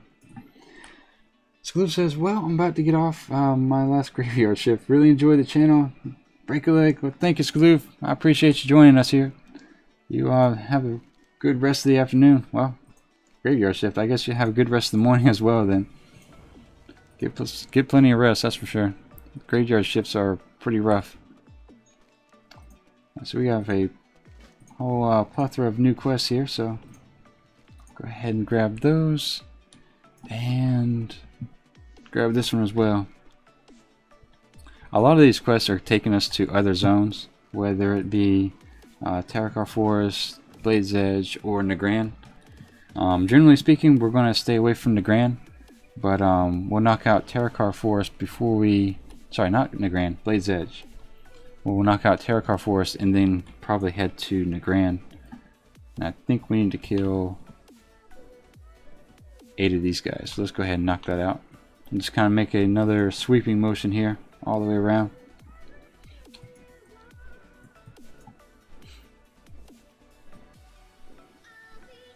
Yeah, but I'm kind of surprised we saw the rare. Also surprised that NPC sand didn't go off.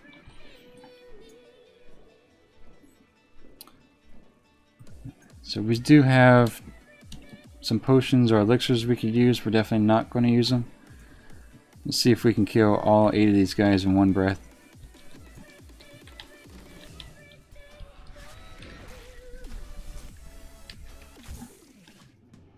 Killing them all might not be too big of a deal, but it's taking an extra time to loot them all before going up for air. Our breath is about at 80%. We have 2 down.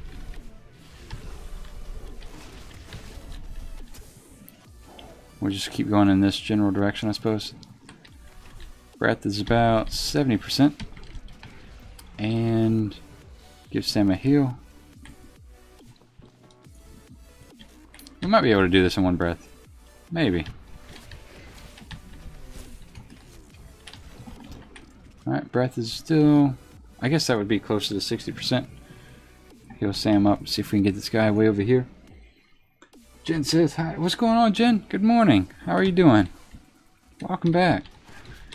We just hit level 64. We're trying to hit all of these guys in one breath. We're at 50% at the moment. And I think we'll make it. Just make sure we don't die at level... just don't die by drowning. Alright, that. And we're done. So we'll go ahead and mount up and take off. So that wasn't too bad. And then we need to get the slicers at this point. The slicers we won't focus on all too much. If we see them, we'll kill them. But they're kind of spread out. So the next quest would be to knock out Terracall. So we'll just kind of kill everything on our way to him. But Jen, how's everything going on your way? We are... Yeah, I don't think we'll have to kill this guy just yet. I think that might be the next leg of the quest. So we'll come back for him. And then all the while, try to make sure we don't run into the Horde camp. And then we need the Rippers, not the Walkers, so... Just kind of plow our way through here. So there's a Horde camp. And we'll stay as far away from that as we can. I thought there were Rippers everywhere. Maybe they're more centralized. Whoa. So just as a heads up, if you see a little icon, a Horde icon or an Alliance icon, that means they are aggressive. And even if they see you and you don't attack them, they'll still flag you for PvP, so do be careful. Reese, good morning. Haven't been here in a while. Says hello. Oh, good morning, Reese. How are you doing? Welcome back. Yeah, I haven't seen you in a while. Says, been at work the past 2 days. Sorry, mate. No, it's all good. You take care of real life first. How's work treating you, by the way? I think we'll kill this guy first, just in case, because I think he fears. So if he fears Sam and pulls another 2 or 3 of these guys, that's just going to take a mundane situation and blow it up really quick. So we'll heal Sam and we'll blow all of our cooldowns here. Oh, and we were able to kill him before the fear went off, so we'll kill this guy as well, just for the hell of it. And then I guess we'll go this way a little bit. Oh, we need the stingers as well. Okay. So with that, yeah, let's go ahead and knock out the stingers first. Eric says, Taliesin is hilarious. I love that dude. Yeah, that's a funny guy.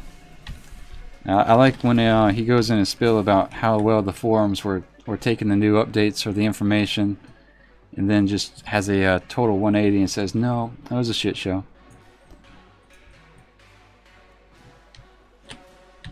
Obviously. You have to remember that part, obviously. Let's see. We need 6 items. Yeah, 6 venom.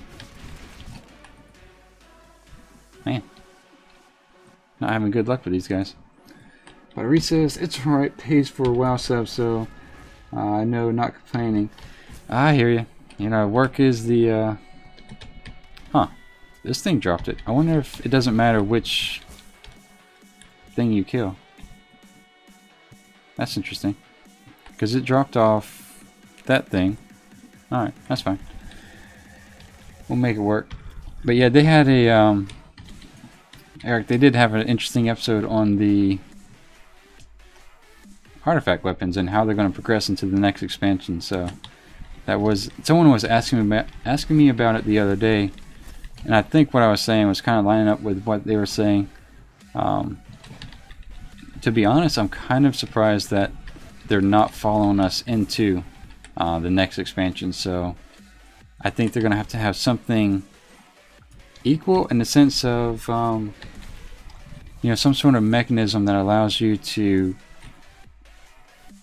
I guess, continually upgrade your character or your gear. So you know, it's the artifact's one of those items that allows you to do that. You know, every time you do a battleground or every time you do a mythic plus, you put some level of investment of your time into that weapon. So I kind of like that mechanic, to be honest.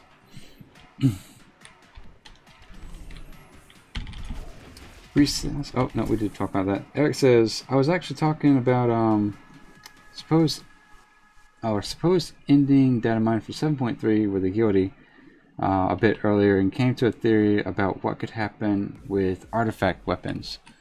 Alright, so what have you guys come up with? Because I guess this is purely my opinion, and it's one I had thought about earlier, is that, you know, as we've progressed and we've become characters who've progressed from killing farm animals to you know, saving people's farms and doing errands for random people throughout Azeroth. You know, we've killed the Lich King and we've become heroes. And as all major heroes go, they kind of have their named weapon that they've created on their own. And so it's not, I would not find it surprising if we create our next weapon. Whether we, you know, piece it together piece by piece and then, you know, build it up the same way we build up our artifact now. But part of me thinks that we're going to actually create our next weapon. We need one more venom. Hopefully this guy has it. Nope. Lennon says I'm back. Welcome back, Lennon. How are you doing? Good morning. Alright, so with that done, we will mount up and I guess we'll turn in these quests. We're right here. I think we're going to spend most of the rest of our time here in the southern region of Zangarmarsh, so let's go ahead and fly over here. Landon says, what level are you now? We are 64. We just hit that pretty recently. We've been leveling pretty well, I think, in Zangarmarsh. Haven't been here the third time. I'm fairly confident in saying I think out of all the expansions, the slowest leveling is in Outland. I feel like I was able to progress through Northrend at a faster rate than what I've progressed through Outland so far.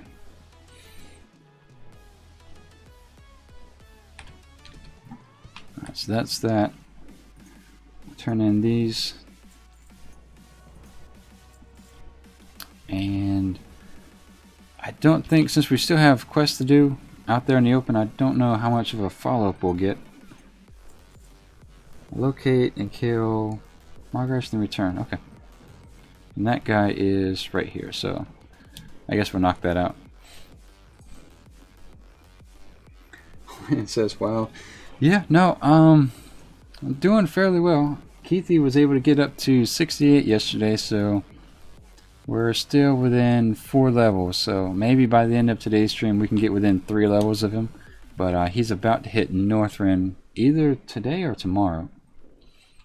I know he's out there, but he streams 2 or 3 different games, so he might not be streaming that today. I'm going to silence that. And we only needed to kill it, so we'll just mount back up and take off.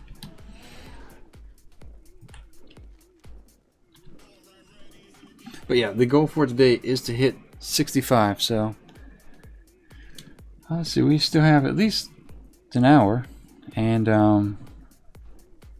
we're about, I don't know, 20-30% of the way in, so maybe it'd be close, but maybe.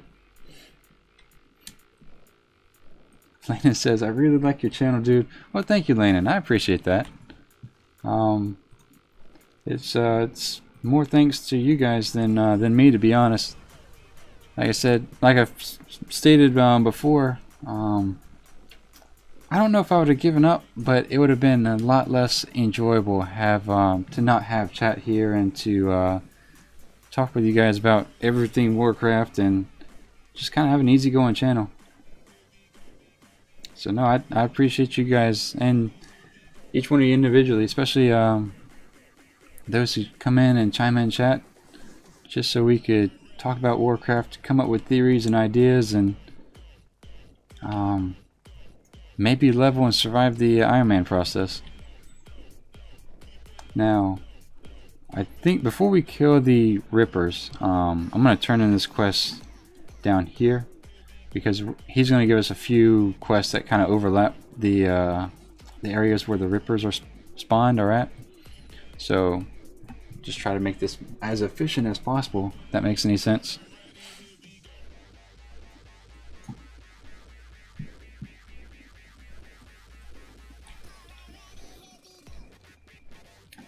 Oh, you know what we've not been doing? Picking up those glowcap mushrooms. I need to be looking for those. Alright, so where is the Horde base, so I can kind of reorient myself a little bit. Oh, it's way back there. Okay. Alright, let's go turn in the quest then. So these are the glow caps that we need. I think we need 10 of them.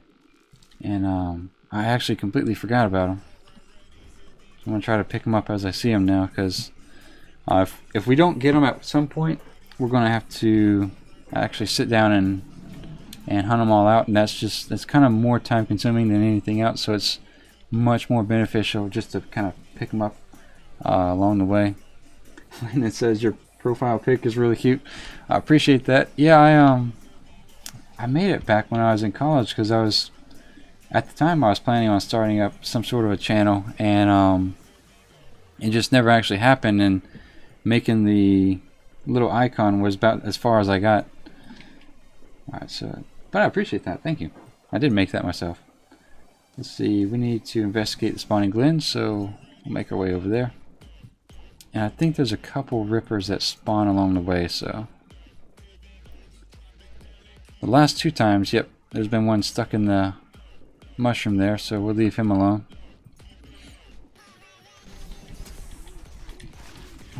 And then we have another 2 quests from this guy, I believe. Alright, so with that, yep, 2 quests, nice. So we'll spend a little bit of time over here in the area right here. And we still, fortunately we didn't sell our Boglord tendrils, so we don't have to farm them for that. So if you're out here, save your Boglord tendrils. They are used for a quest turn in. And you do need 6 of them, so we need to click 10 of these, I believe, and then 1 more tendril, so that works out pretty well.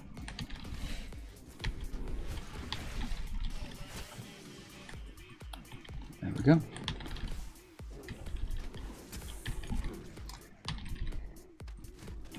Nikki says, chat goes both ways. It can also be distracting. Yes, it can, Nikki. You are 100% accurate on that one. So we try to do a healthy balance of going back and forth in chat and you know, keeping up with the gameplay, just so it's as entertaining for both parties as much as possible. That's kind of funny though. So we still need 1 more tendril.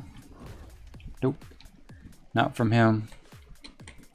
And let's see, I think there's something. What's in the middle? Oh, we have to investigate. Okay, I got you. Nice. Alright, so that's done. We'll grab this thing. I guess we'll just grab that one over there as well. Lena says, reminds me of the oddest one out. That is, what is that, Lena? Is that another YouTube channel? Alright, so let's see. Let's go ahead and take care of him.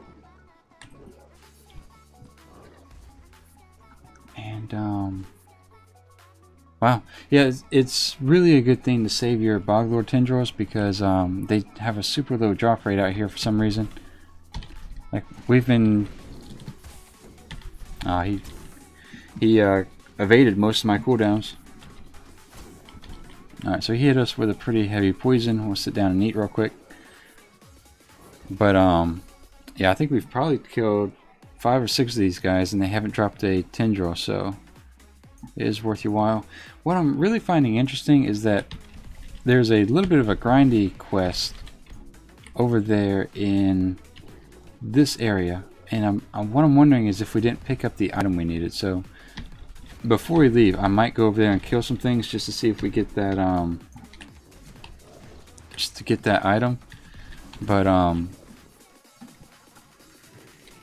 yeah, if we don't get it to drop, we won't spend too much time on it. But I do feel like I'm missing a significant leg of the questing out here. I think that's maybe my biggest complaint for Outland questing in general. A lot of the quests... Okay, we did get the Bog Tendril. A lot of the quests kind of hinge on you coming across the quest item. And then, you know, when you have a quest item that's RNG and that kind of blocks the rest of the storyline, or the rest of the potential questing, it just slows things down tremendously. So I think I've missed an item somewhere. I just maybe not picked it up, or the RNG was such that we just didn't get it after 10 or 15 kills. But alright, so with that, we'll go ahead and turn this quest in. Eric says, without spoiling exactly what happened in the ending, is supposed to have something to create or... Okay, alright, so without spoiling exactly what happens in the ending, it's supposed to have something created to contain something, and I think the weapons could be used to power that thing up.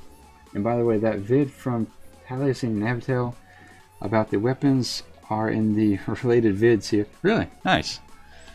Well, that's awesome. Yeah, and I think they were saying something along those lines as well, that we're going to have to maybe sacrifice. This is all speculative, so if you're watching this, we're not giving away spoilers. It's all speculative. But there's a lot of people who think maybe we're going to have to sacrifice our weapons to, I don't know, to do something to save us somewhere. Saberwind says, "Good morning." Oh, good morning, Saberwind. How are you doing? Welcome back. So we are about halfway, almost halfway to 65, so we're doing fairly well. Alright, so discarded nutriment as well as the slicers at this point. So okay, yeah, we're still doing 2 quests at once, so we do have some level of efficiency here. I'm gonna not mess with that guy, he's not needed.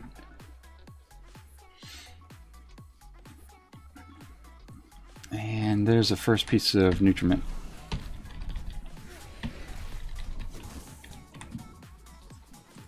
There we go. Lena says, yes. Oh, I get what you're saying. Yes, he makes animations. The odd one's out. Yep. Okay, that's interesting. I might look at his channel. I feel like I've seen that name before. That's kind of why I was wondering if it was a YouTube thing, our YouTube channel.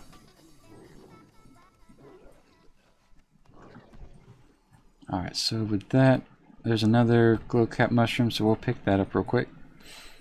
I think we need 10, and we are at 4, so we have a good bit to go. Sky says, do you think you'll make it to 65 today? Yeah, that's the goal, Sky, is try to make it to 65. It'll be a little bit close, but I think we can do it. We still have at least an hour or so, so that's not too bad.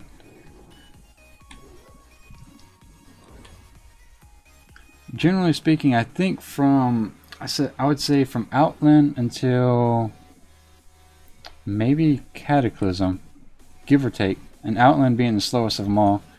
I think, generally speaking, you get about an hour and a half of leveling every 3 hours. That's kind of the correlation I've seen so far. Landon says goodbye. Alright, Landon, I'll catch you later. Thank you for stopping by the way. Oh, nope. Got retracted. Maybe not by yet. I'm actually caught up with chat this time to see the retracted messages. That's funny. Saber says, doing good. Got a vacation coming up here on Friday. Oh, nice. What's the vacation? You going anywhere, or is it just time away from work?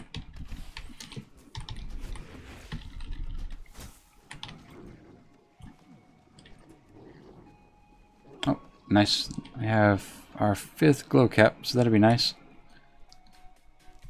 And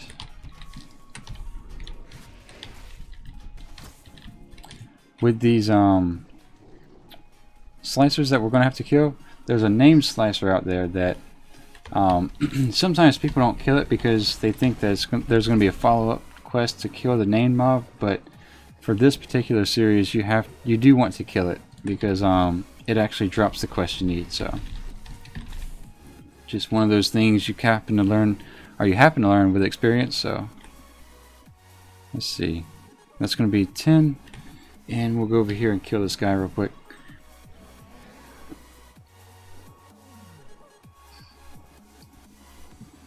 Let's see, Sky says, okay, didn't know because I fell asleep. It's all good. It's all good. It's understandable. It's nighttime where you are, right? If I remember where you were. Alright, so the guy we need is somewhere around here. I guess we'll kill all the slicers in the meantime.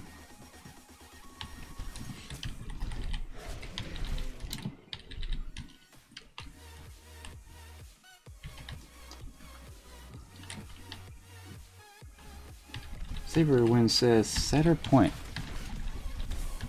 Now where is that at? I don't think I've seen that before.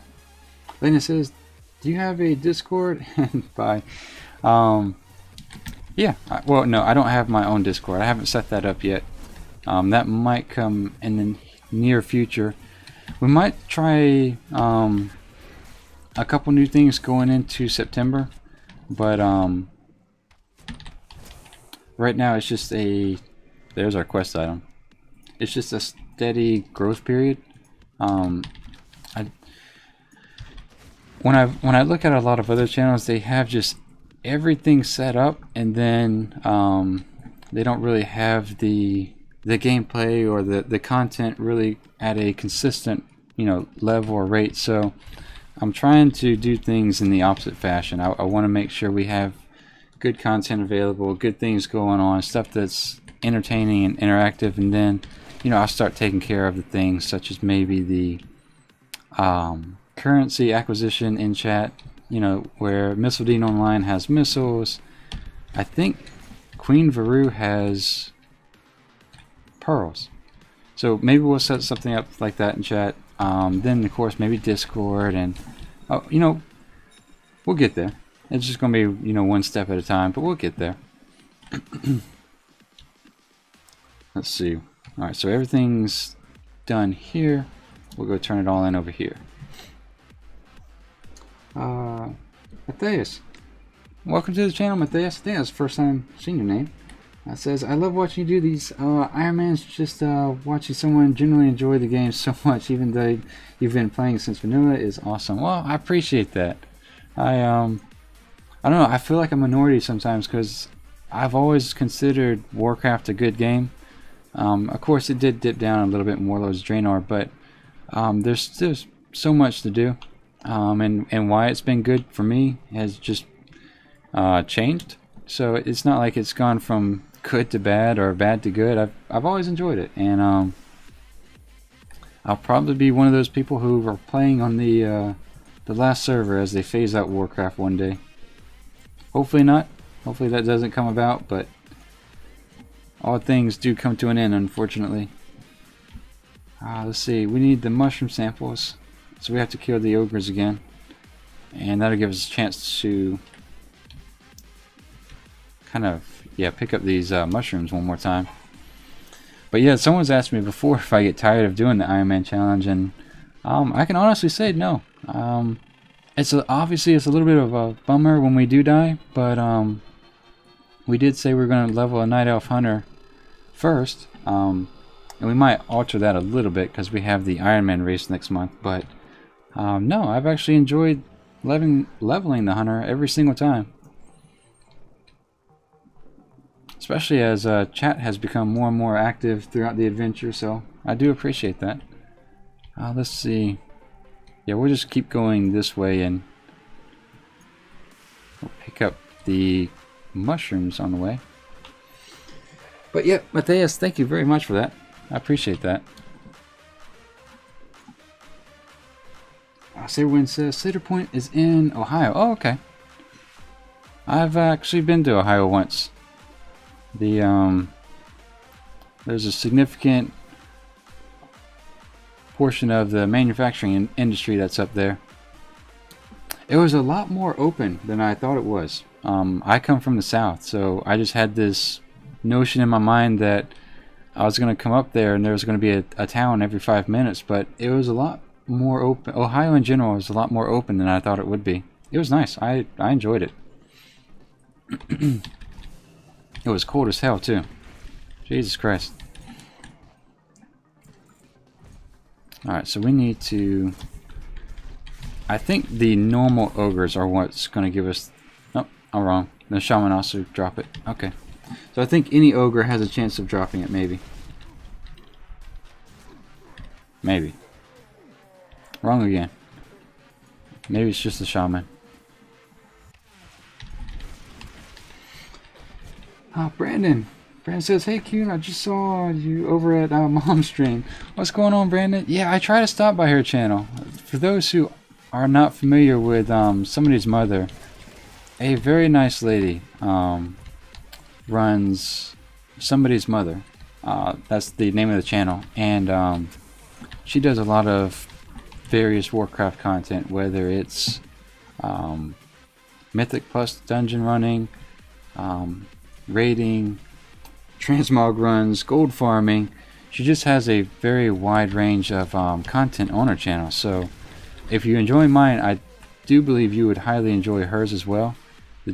Our channels are pretty similar in the sense that we both kind of are relaxed and just enjoy the game for what it is. And I should probably eat at this moment. There we go. And yep. Now, for those of you who probably enjoy the more higher skill set of gameplay, that's definitely a good channel to take a look at. She does run the higher end of the Mythic Plus dungeons, and she does heroic raiding as well. I haven't even managed to get that far yet, so we'll get there. But for now, it's just one thing at a time. We're going to do the Iron Man challenge first. But if you do enjoy that kind of content, as well as the atmosphere that we have here, I think you'll really enjoy her channel. Alright, so we'll grab this glow cap here. And how many more mushrooms? We need 8 more mushrooms. But yeah, Brandon, going back to what you're saying, thanks for stopping by the way. And yeah, I try to check in with her at least every other day. Some mornings are busier than others, but yeah, I do at least try to stop by and say hi. We did get a gun, and it's not as good. Okay, so we'll stick with our... I think the bow we have here is probably going to take us to about 70 or 75.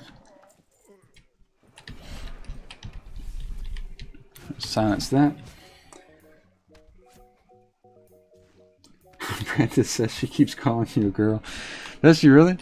I haven't seen that yet.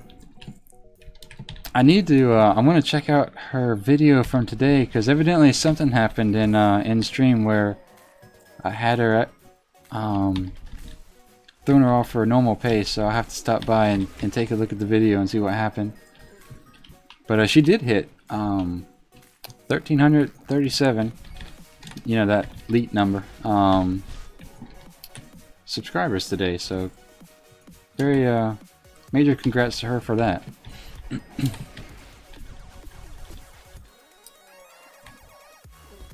Alright, so that's 14. We just need one more here.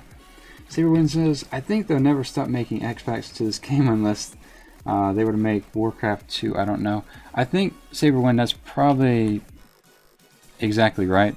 That's kind of my thought as well. Is part of me thinks the reason that they may not be, the only reason I would think they may not do a legacy server is that they're coming up with an MMO that is more immersion based, and it is at a slower pace, and it is going to be tougher to do, and generally speaking. So it wouldn't surprise me if they have something like that in the background that they're working on, because they had so much success with this. I mean, for MMOs and for games in general, Warcraft is an exception in almost every definition of the word. So you know, like I said, they may be making content for people who prefer the immersion side of things more so than the way the game is now. So that's one of the only reasons I could see them not doing a legacy server. But part of me thinks that they should do a legacy server, if for no reason, to get some sort of control and active competition with the private servers, the same way they did the Warcraft token to compete and control the third-party gold selling. Alright, so we have to go all the way back over here. So let's go ahead and do that. And let's see, Sipit. Oh, good morning, Sipit. How are you doing? Long time no see. Says, how are you, Kuhn? Still pushing on with the 100? Good to see. Yep, we're about halfway to 65, and hopefully we'll hit that today. We'll probably cut it close, but if we need to push it another extra few minutes, we'll do so. But yeah, today's the goal of 65, and try to close the gap between me and Keithy. He's starting to break away a little bit. Right, so let's watch out for the horde base there. So I think when it comes to, let's grab that. I'm gonna need that glow cap eventually. We'll silence that, and we'll grab this. And we have 9, so we just need one more.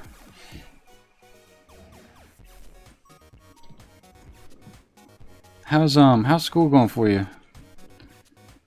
Sip it. Everything kind of working itself out a little bit? Or is it at least going better, should I say? Because I know we talked about studying a while back.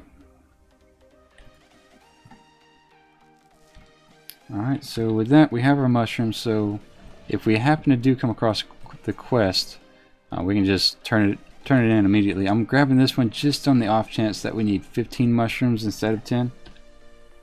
And that's just going to be that many less that we have to farm. Let's see, Brandon said she did a giveaway and got super weird. It got super weird. The person who won was asking for her to do all kinds of off-the-wall stuff other than what she was originally going to do, which was a $30 Steam game. Yeah, you know, that's something I heavily want to avoid for this channel. This is going to be, you know, an adult channel. You know, your streamers that gain views by doing, you know, outrageous stuff, that's not going to be this channel at all. That doesn't fit my personality. That doesn't fit the dynamic of this channel. It's just, I think a lot of people like that kind of, you know, it is entertaining when people do crazy stuff, but if you're not that kind of person and you don't do that on your own volition, and to do it unnatural, you know, out of your norm, I don't know, I think that's a bad mix of things to begin with. So hopefully she was able to keep that under control. But yeah, I think people can sometimes request others to do weird stuff. I've seen a lot of YouTube channels where people say, you know, if we get to X amount of subscribers, we'll do this, or if we have this many likes, we'll do that. I don't want that to be this type of channel. This is just, we're here to play the game. We're here to enjoy Warcraft in all its entirety, whether it's the Iron Man Challenge, Dungeons, PvP, or whatever. And if it's entertaining, the likes and the subs will come. If it's not, then they won't. But at the end of the day, it's going to be about the Warcraft and the gaming thereof. So, yeah, like I said, I don't want to get into that realm of streaming where you're doing weird stuff just to have that short-term entertainment, if that makes any sense.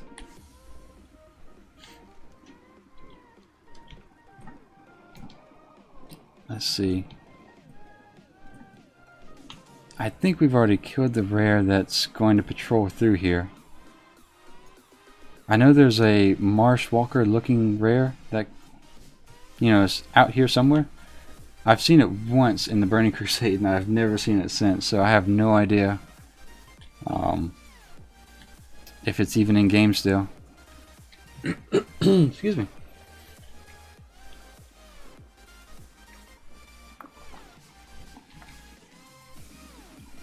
Saber says, man, I cannot get me to think me a thing made for this. Photoshop keeps closing on me when I open a photo I took on WoW from last week. Really? Is it Saber? Maybe is it the right? Was it saved as a correct file? I'm not familiar with Photoshop, but I know I've started using GIMP here recently for my stream and all the other stuff. I think I'll kill him first since he's a caster. He's probably going to hit harder.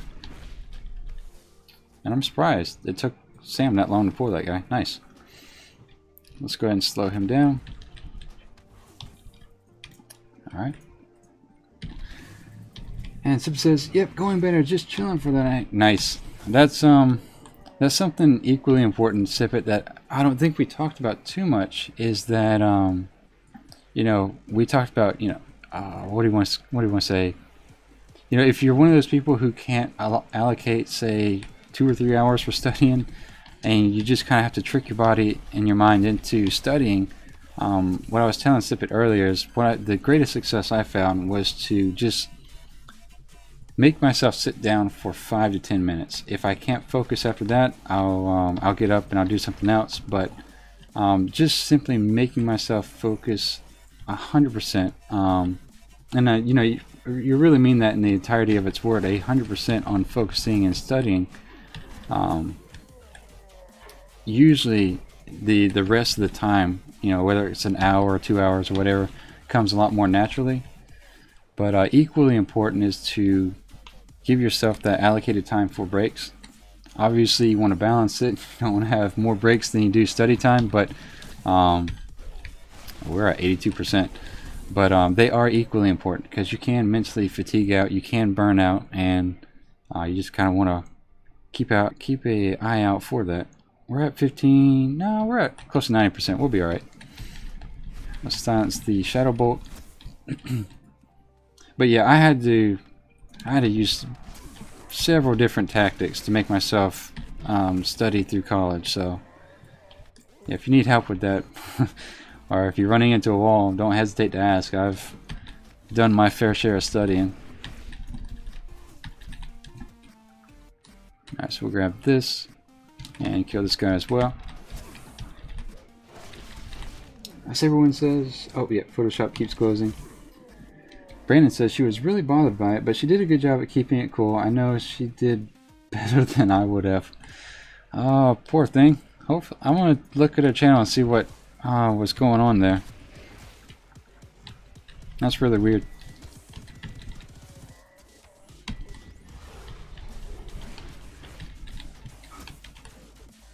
Alright, so with that,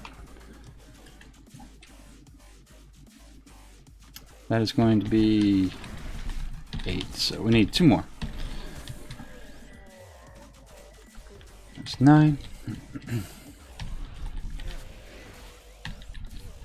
I wonder if I can put my food on my toolbar here. I just thought of that. Took me all of like 65 levels to think of that. Oh, no, I can't. Okay, I don't feel as bad anymore. Alright, so we'll go ahead and open this crate here. And we're done. I think that's...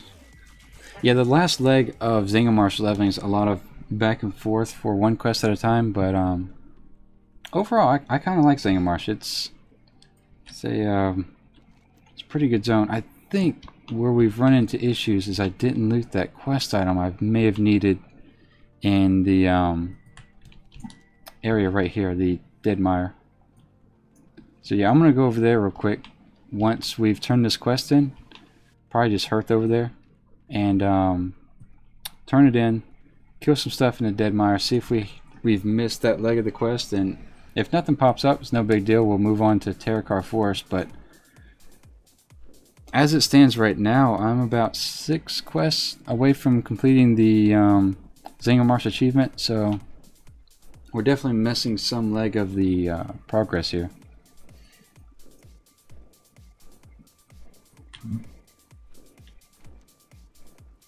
Alright, so we'll go through this way.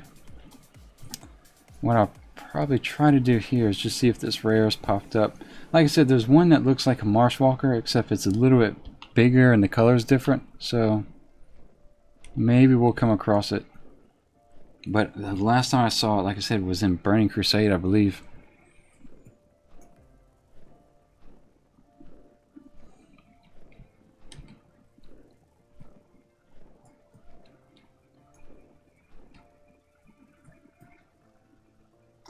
Leandro says 64 already. You're doing good. Thank you, Leandro. Welcome back, by the way. How's your morning going?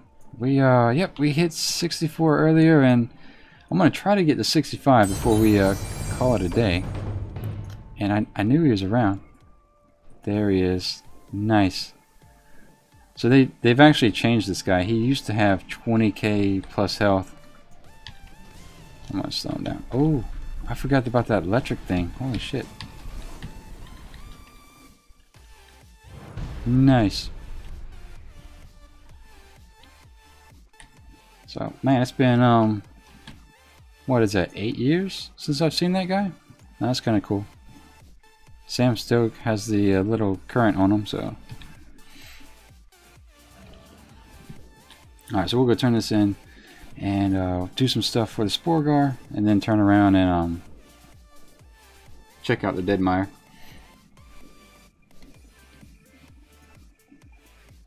SafePoint says that rare you're talking about. The last time I saw it was in, I think you're saying I saw it was in Kadar, Mr. Pandaria. Yeah, we just found it actually. I'm really surprised. I haven't seen that thing in a long time. So we lucked out today. We had came across 2 rares. The only one we haven't seen is the Naga, I believe. Let's see here. We need to turn this in over here. There we go. Saywin says, oh no, Leandro says, I'm doing good. What about yourself? We're doing real good. It's Saturday morning, so it's nice and easy going. I'm just leveling up here, and today we probably will keep it around the 3-hour mark, just because I have 2 birthdays I need to attend this afternoon as well as tomorrow afternoon, so. Yeah, we are all over the place as far as the follow-ups go, because we haven't even been prompted to go over to the Sporgar over here. So I'm kind of confused as to why we're not getting the follow-ups. Unless they're just not popping up on the map, but that says Nagrand, that says Blade's Edge, Terokkar Forest, and also Terokkar Forest. So yeah, at this point we're just kind of running off memory. We've missed something big as far as questing goes, and I guess at this point in time we're just alright. So these guys are still somewhat aggressive. Yeah, I think we missed something significant at one point. I think it's in the Deadmire, so we're gonna Hearth back and just kill a few things just to see if we can pick up the quest. But if not, we're gonna head to Terokkar because there's no reason to spend too much time worrying about it. Dean says, "Yeah, you're still alive." Yep, we made it, or not made it, but we're still alive, and going strong. I I think each time we do the Iron Man challenge, I have less and less close calls. So, so we'll mount up, and yeah, we're gonna fly over this way, and like I said, we'll kill a couple mobs in the Dire, the Dead Dire. What is that thing called? The Dead Mire. There we go. And if that quest item doesn't pop up, we're going to Terokkar Forest. There's no reason to spend too much time here, if you know what I mean. Now it just says, I return home from vacation tomorrow. I'm so hyped. I miss my Warcraft. Nice. Yeah, you know, when I first started playing, it was like that. Like, you know, especially with the immersion effect. You know, you spent so much time trying to get that one small item, and you're always, you know, X amount of days or mobs away from getting that item, and it was super addicting back then. I say back then like it's not now. I've been playing for 12 years, so I think I'm still addicted, guys. Let's see. Kind of looking for something that stands out. This one is a named mob, but that's because it's the leader of the little area. So, alright, like I said, we'll kill maybe a couple of parched hydras and then a boglord or two, but if we don't get a follow-up quest. Also, the other thing is, if the follow-up quest is just one, we'll probably not do it. There's no reason to sit here and go back and forth with one quest when we have the capability of going into 2 different zones. So we're just doing this to be thorough and satisfy my OCD. And he says, I guess I will ride all the time when I arrive in Outlands. Yeah, the first time we went through, we did a lot more on the ground running around, but it seems as though I think a lot of everyone watching rather me fly and just try to get back up to, is that BOE? No. Get back up to 85, and then maybe we'll slow it down and be more immersive at that point. But oh, that's what it is. My rep wasn't neutral with Sporagar. I think maybe not. I don't know. I'm not sure what's going on. I've definitely missed some sort of an item to pick up for the questing though. Yeah, I don't think so. So everyone says, Q, I think if I wake up when you're streaming and I have earbuds, I might be able to stop in on the tablet. I think if I wake up. Oh, I see what you're saying. Yeah, no, if by all means, feel free to watch by any means you like. I do appreciate you doing that, by the way. We I think today we'll be wrapping it up. Maybe not soon, but we'll probably stay near the 1 hour mark. I'm sorry, 3 hour mark. I'm going to open these clams here. That way it gives Sam some meat in the future. But yeah, guys, I think we're done with Nagrand. So let's go ahead and head to Terokkar Forest. That's odd. We definitely missed something here, and I don't know what it is. So, that's interesting. Hopefully I don't run into that with the Warlock, because it's definitely slowed down a little bit. That's interesting. Oh well. Well, I'm sure we'll figure out what it is next time we're through here. Diago says, what level are you? Good morning, Diago. How are you doing?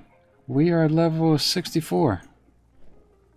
Welcome back. I know I've seen your name before. Diago says, I'm level 37. Oh, nice. Are you doing the Iron Man challenge as well? Or is it just leveling up a secondary tune? Got some 37 levels though. I think that's why they keep the DKs and the Death Knights and the Demon Hunters in separate categories on the WoW Challenges website, because you just miss so many dangers and so much content not doing Azeroth stuff. There's there's still a lot of deaths that happen in Azeroth. I'm one of them. Lean says, man, it would be so hard for me not to skin all the mobs. So much wasted deaths. Yeah, unfortunately, you can't have any professions, and even ones that don't help you level, like the blacksmithing or leatherworking.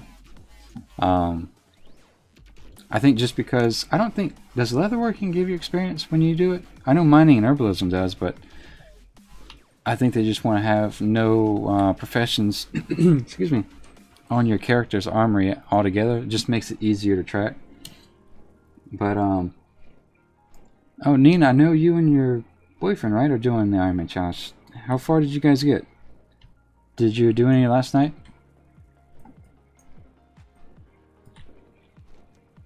Let's see. I guess we'll go straight this way.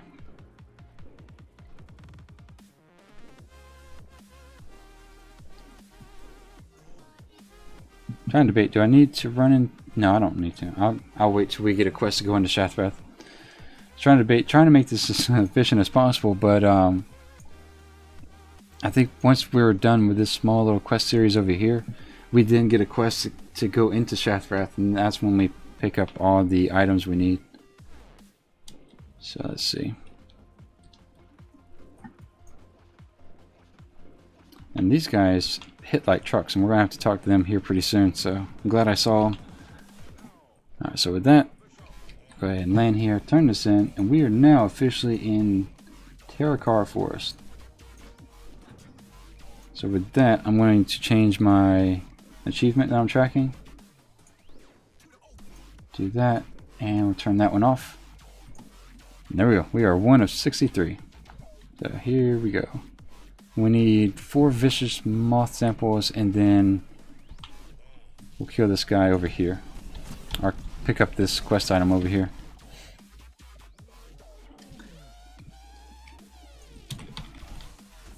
Let's see, Diego says he's still 37. And Saberwin says, yeah, I gotta make sure I do not wake anyone up when I'm the only one up in the up in the family that is going to Centerpoint. And yeah, I got yeah, I thought I put in the first time, but I didn't. Nice.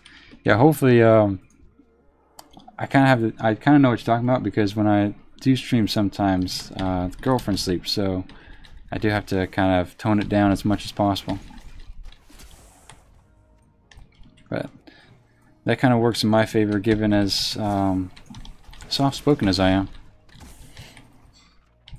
Alright, so we need this item right here. And I think this is going to lead us to kill the big moth in the tower. Every time we've been here, I do kind of give everyone a heads up. I think it knocks you off the cliff if you stay in combat with it too long, so just kind of watch out for that. And that's who we need to talk to. Okay.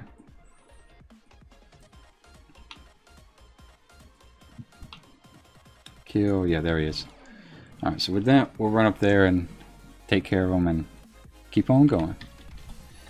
And then it says, no, unfortunately, it was nice weather, so, and it was so hot here that we made a little barbecue just for the 2 of us, and then had a nice evening in our garden. Oh, nice. That's very nice.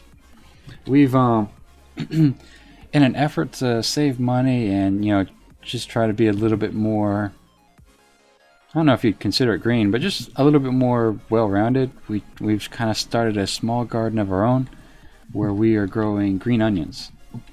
And for anyone who does any sort of gardening, you're probably going to laugh, because it's super easy to grow them. So if you buy them from the store, I mean, honestly all you need is like a little cup, and put some dirt in it, water it.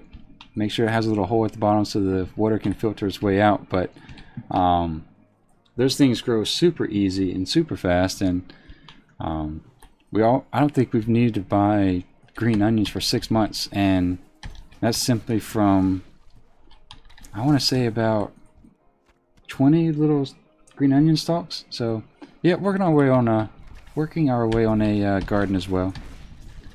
It's our humble beginnings.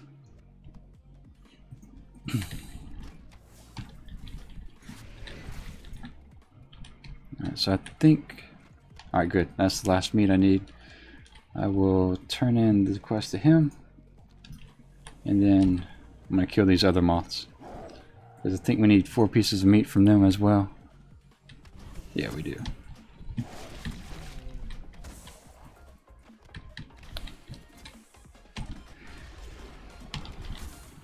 Ever since... Oops.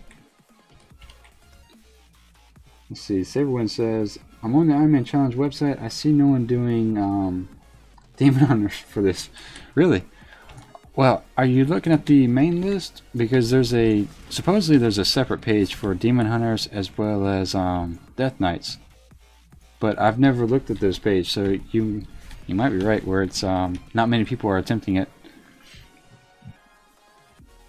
Everyone says, I'm going to be a DK for this so I can be starting in the Burning Crusade.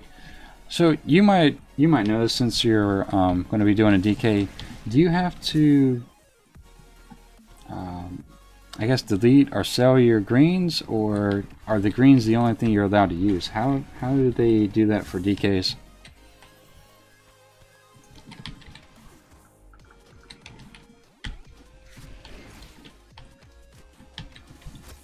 Alright, so with that, hopefully that's the last one. Nope. One more.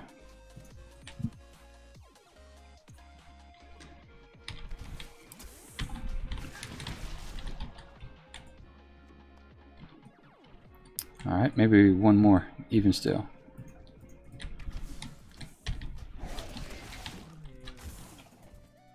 There we go. Alright, so we'll turn these in. I think at this point we have to go find those guys. They're probably heading back to Shathrath City. I've seen people killed by the guards out here before, but I don't remember what the root cause was. So I'm not going to fight these guys if they're too close to the city. I just need to try to find them first. I'm hoping they didn't make their way all the way back just yet. Let me see. I don't think they come down here.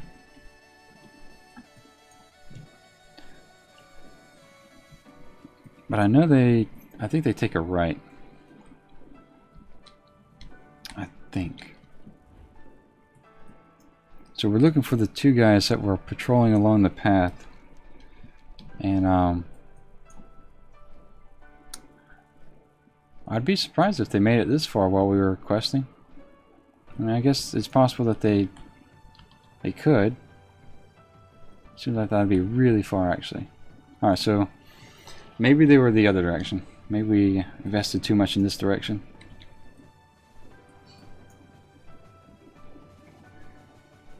Let's see. So everyone says I'd have to look on the DKs because on the DKs can use their gear they start with or not, to be honest. Well, see, I need to go get this thing made. Alright, Saber, good luck, man. Let me know how it goes. We kind of interested to see all the rules that are tied with DKs, especially with regards to gear. I don't know if you're allowed to have those. Oh, there we go. Alright, so we're going to talk to him and then put a trap on that guy. And there we go. Because they do hit hard. That one hit put me at 83%. So complete that. That's done. And where do we go now? Now we're going to Shathrath. Okay. So I guess we'll just fly straight this way. Yeah, so we're about 20% of the way from 65. So that should come pretty quick. The experience gained in Terokkar, especially the first area, our first leg of the quest, is pretty quick. Excuse me. Alright, that's done. We need to retrieve 5 stolen goods. And let's see what this quest is.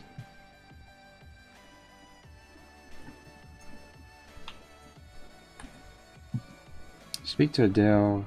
No. I don't want to get too bogged down in doing the RP within the Shathrath, just because those quests are typically long in nature, and they don't really generate too much XP. Not a very good time to XP ratio. Alright, so we need to collect those, and this looks like it's up top. First time I've seen this quest as well, actually. Speak to Adele. Oh, also no. Alright, so we'll grab this quest here, and then there's one that's also in the trees, which is kind of important because it has you turn in 30 feathers, and you're going to be killing the mobs anyway, so you might as well keep the feathers and be able to turn them in. So with that, let's go ahead and I think we'll start. Whoops. I guess we'll start in the lake first and just kind of migrate in this direction. Daniel says, in the rules it states no talents allowed. Break the rule and your character is red flag, but you're using a spec. Yes, Daniel.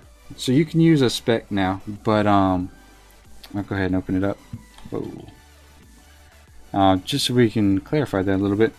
Yeah, so right here, you can use any one of these specs, but the talents, you cannot use any of those. I generally don't even mess with the talents tab, because if you accidentally click one, there's no way to undo it. So I just stay away from that feature of the spec and talents as much as possible. But yeah, you can have a spec now, but you cannot have any sort of talents, if that makes any sense. Landon says, I'm back. Welcome back, Landon. We're still here. We have the goal of at least making it to 65, and we have a green item, green BOE should I say, and our breath is at about 80%. We'll call that 80%, I guess.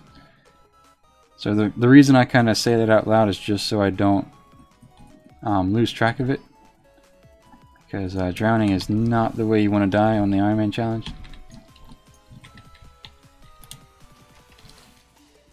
Alright, so maybe I can get these guys before they get too far away. Okay. These things die really easily, so that's kind of nice. Alright, so with that, we're still at about, say, 70% health. 70% breath. There we go.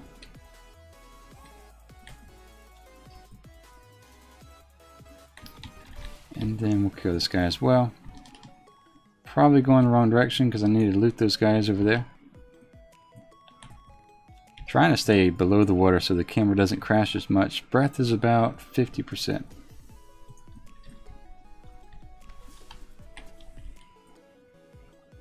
So let's go ahead and do that.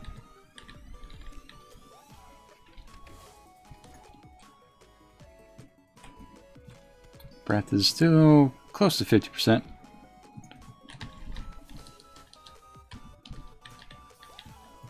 I'm too far away from that guy. Okay. So we need 8 total. We have 5. Breath is closing in on 40%.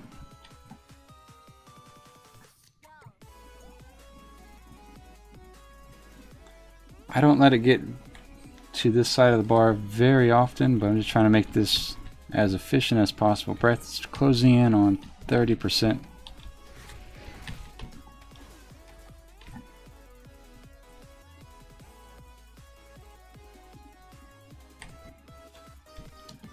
Alright, so breath is closing in on about 20. Maybe we can get this last one before we need to go get some air. So I can't remember how much damage ticks for when you do run out of air, but we're going to get air now. We're hitting close to 10%. Probably not the brightest thing to do, to be honest, because if we did DC, that would probably have killed us. So maybe not the best course of action. Now that I'm thinking about it. Man, the camera's crashing through. It seems like the better your visual settings are, the harder it is in general to see through the water. So there we go, we got it. So there is that to consider. If you want to be able to see through the water a little bit better or more easily, you can turn down your visual settings just a bit. Just makes the reflections and everything else a lot less impactful. So we need 3 feathers, 30 feathers, and an eye from each. And then what is this? Stolen goods are over here. So we'll come back to that a little bit later. Daniel says, so the rules have changed? I haven't seen someone do these for years, but you never used to be able to. Cheers for the info. Oh, no problem. And yeah, Daniel, just for more clarification, I guess the reason they've done that is if they didn't, it would have killed the Iron Man challenge in Legion. Because even if you make a level 1 these days, they're going to automatically assign you a spec. And of course, a lot of people who play a melee class, that benefits them quite heavily, because if you're like a druid, monk, a warrior, or a paladin, if you go into tanking spec, it's going to be a little bit more easier than what it would be in a DPS spec, for example. So it has, I guess you would say it has made that portion of it easier, but generally speaking, I think it's still the most challenging challenge in Warcraft at the moment, depending on your stance. For me personally, I would consider the pacifist really challenging, just for patience alone, to be honest. Last time we were here, we found a rare up in the trees, so maybe we can luck out and see if he's up there again.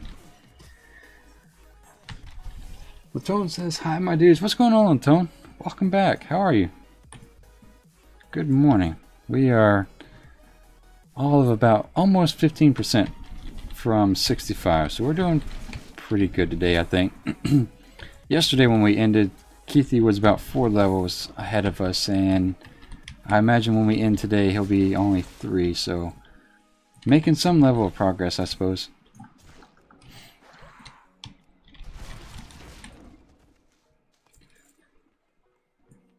Alright, so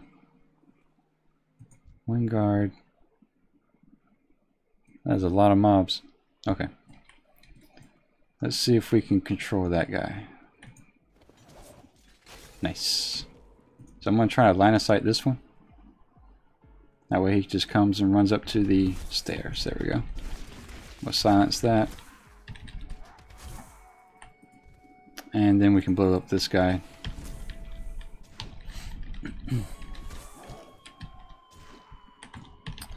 And then we'll take on this one. Saber says, Daniel, or at Daniel, in Legion you start with a spec, so yep. And also Kuhn, a DK has to start naked. Do they really? Wow, I didn't know that. Nice. So I wonder how they figure out if you've leveled, if you've kept that gear on the entire time. I guess if you log out with the gear, it would trigger the software. That's interesting how they would keep up with that. Alright, so the eye, I think, is the eye on this side?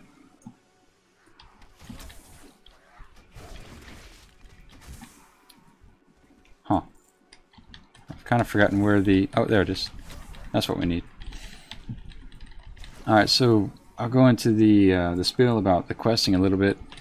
If you guys see this small little blue circle, and you kind of look at our location, a lot of times, for some odd reason, in the older content, the small circle indicates that the quest, the item's going to be right there. But more often, as the quest indication gets smaller and smaller, I'll put it that way. As the quest indicator gets smaller and smaller, its inaccuracy gets a little bit higher. So if you do come across that situation where you cannot find that mob or the item, and there's an indication on the map which is a small circle saying it should be here, don't feel like you're wasting time if you go outside that circle, because a lot of times they're just slightly inaccurate. Alright, so we need... I don't think I'll farm these guys for feathers just yet, because we still need the other eye from across the map here, so we'll grab that real quick.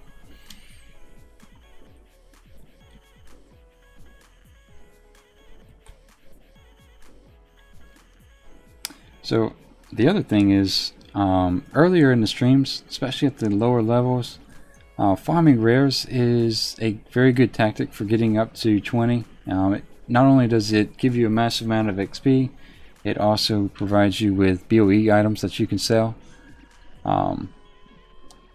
That effect and that benefit definitely drops as you start to level higher and higher.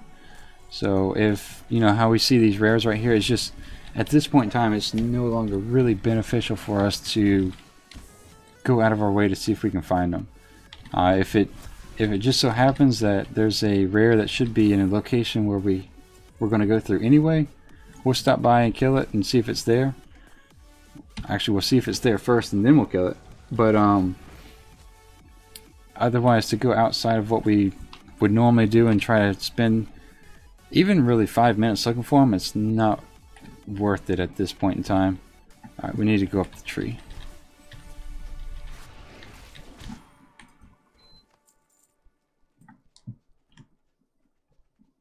Oh, it looks like Sam's awake.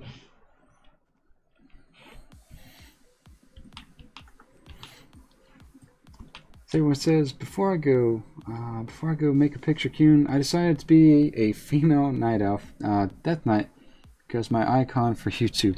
Nice. Hey, to each their own. There's nothing wrong with playing a female character. I know, I actually know some females who play male characters, so it's the same difference, to be honest.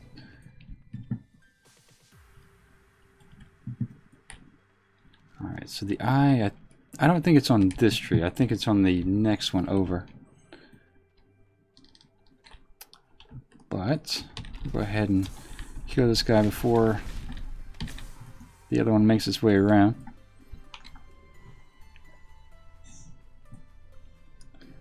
This area seems a little bit more spaced out than the other areas, so that's kind of nice. So with that, we'll just kind of give this guy the rest of the weekend off, take 2 of his feathers as a surcharge, and take care of this guy as well. And grab the second eye. Alright, so with that, the other thing we need to do is grab the stolen goods. So I'm going to try doing the order a little bit different. I'm just trying to get a different feel. We have a specific way we've done the quest previously speaking, but I just want to see if going over here right now makes a little bit of difference, and if it's overall more beneficial to do that, since these guys also drop feathers. The reason being is in September we're doing that race that we were talking about, and excuse me, we're doing the race in September, so I'm just trying to figure out the best path to do the quest. I guess it's best series to do the quest, if that makes any sense. So we're gonna go over here just to see if it's maybe more efficient to do it that way. Usually the more time you spend traveling, the less efficient you are, of course, so I have my doubts in doing this, but just for the off chance that it might be more efficient, we'll do it.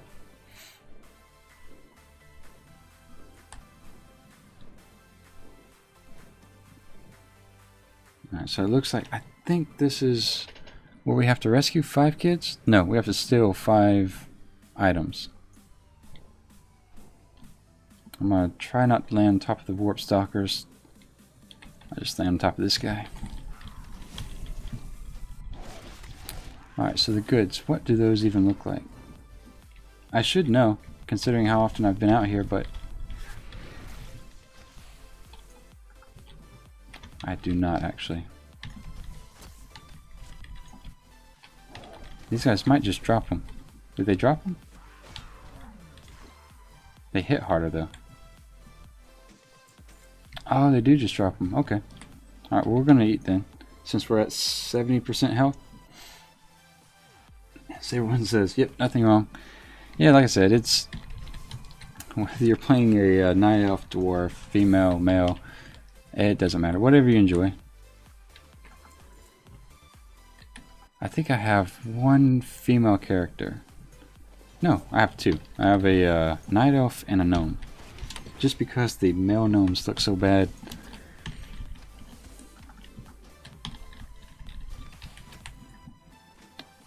Alright, so with that, we'll have 2 of 5. And we have 19 of 30 feathers. So, yeah, I think these guys hit a little bit harder than the Arikar and the other camps. So, we'll kind of make sure we protect ourselves here.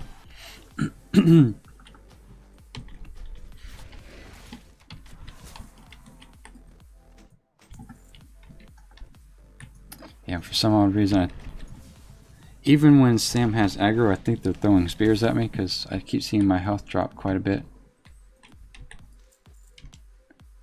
Alright, so we're in combat. Yep, he's going to hit me with that spear again. So we're at 55%. Sam needs to come back. There we go. So we can eat.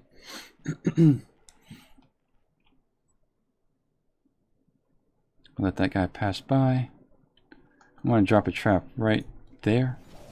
So if he comes back and sees us, we just run into that for the moment.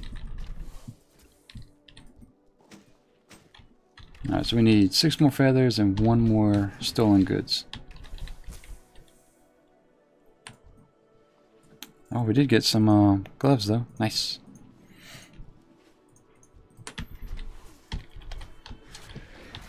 And then we'll kill that guy as well as this one. Needing only 6 more feathers. We're at 70%. 70% and 4 more feathers. I think I'll kill this guy first, just in case he turns around and wants to aggro. Oh. What is going on here? Oh, there's someone killing this stuff. Okay. I saw like 3 of them move out of the center like that, and I was like, I really hope I didn't aggro all those. But no, it looks like there's a hunter. Now, this would be a good way to compare this. So this hunter has BOAs, and he's level 62. We're 64. I'm gonna go ahead and eat while I talk. And we have 3,700 health, and he has 12.1k health, so almost 4 times more health than we have. I know we don't. We have almost 5k. Why did oh, I think I was reading the how much health I actually had. My total health is 5k. He has 12k, so almost 3 times as much. And that's kind of the difference you're looking at. So we need 2 more feathers.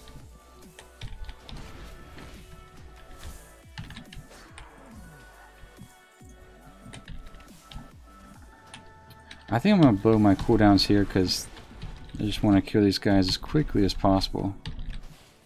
We're down to 62% health, but we have all the feathers we need, so I'm going to eat one more time and then we'll fly back and turn it all in. But we are a little less than 15% of the way to 65, so that's kind of nice. It'll give Keithy something to worry about when he wakes up tomorrow. Oh, we do want to stay away from the Scryer or outdoor places. I think at this point in time they changed them to where they just kind of port you out of the city, but just on the off chance not all the guards got the memo, we're going to avoid the whole plateau to begin with. Alright, so we'll turn in this quest here. And we might get 1 or 2 follow-ups, but I think at this point we're going to start heading toward a Larian stronghold.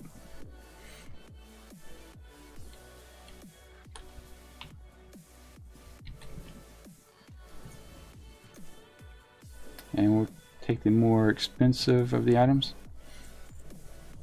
Find the seeded box and deliver it to... Okay, we'll grab that. And I think there's a quest to... Eventually we still have to start collecting debts. Ooh. Stream's unhealthy. Alright, so I'm gonna wait here a second. Let the stream health bar catch back up. Let me let chat know just in case.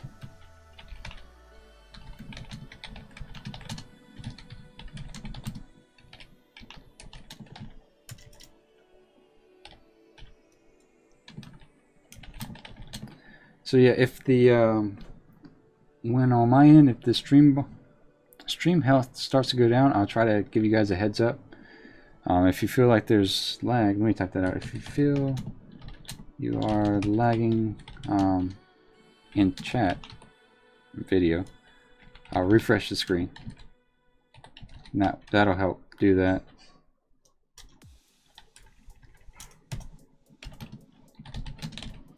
Refresh the page. So it looks like for some odd reason the quality of the stream is dropping down, so we're going to kind of give that a chance to catch up, because there's the whole purpose in streaming is for everyone to kind of enjoy the content, so I don't want to progress through here.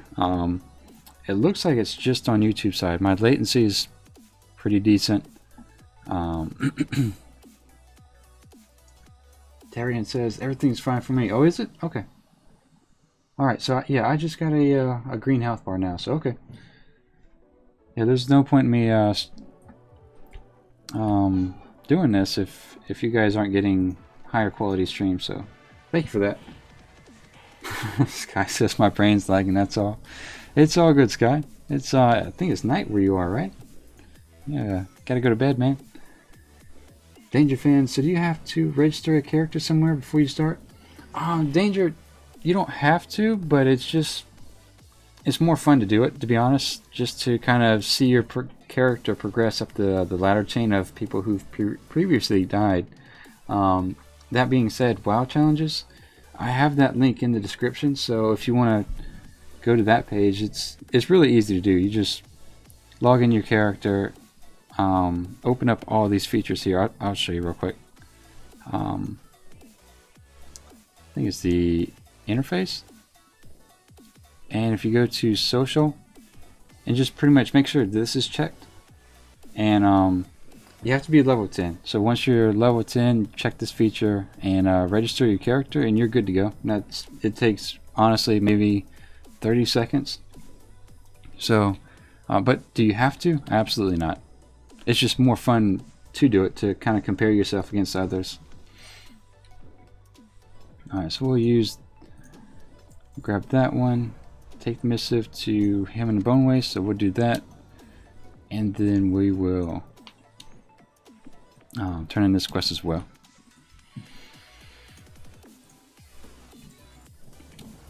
Alright, so with those quests knocked out, I don't think we have the flight path for Shattrath, so I think at this point in time it's just better to fly to Larian Stronghold. That way we can at least grab that flight path, and I think we're going to have another reason to come back here, so it's not going to benefit us to do that quest just yet. Dangerfan says, okay, thanks, yeah, no problem. And Dangerfan, I think that's the first time I've seen your name. I apologize if it's not, but welcome to the stream, by the way. Good to have you. Alright, so with that, let's go ahead and I'm going to go ahead and highlight the quest so I stop flying with the map open.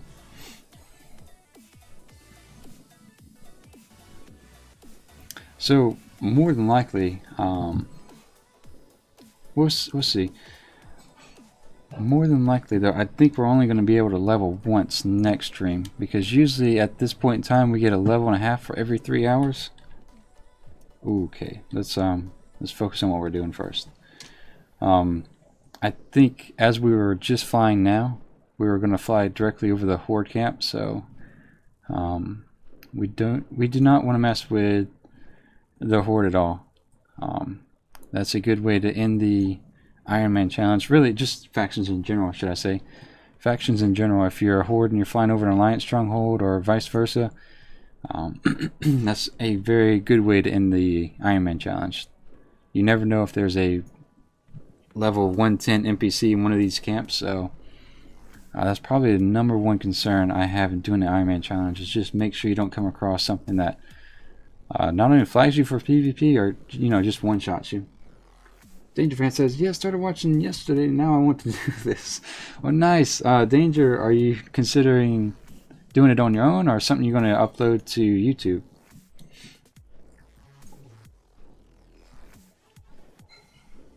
Alright, so I'm going to grab all of the quests here and go ahead and set my hearth. So let's go ahead and grab everyone that's in the open here. So grab that. Grab the flight path.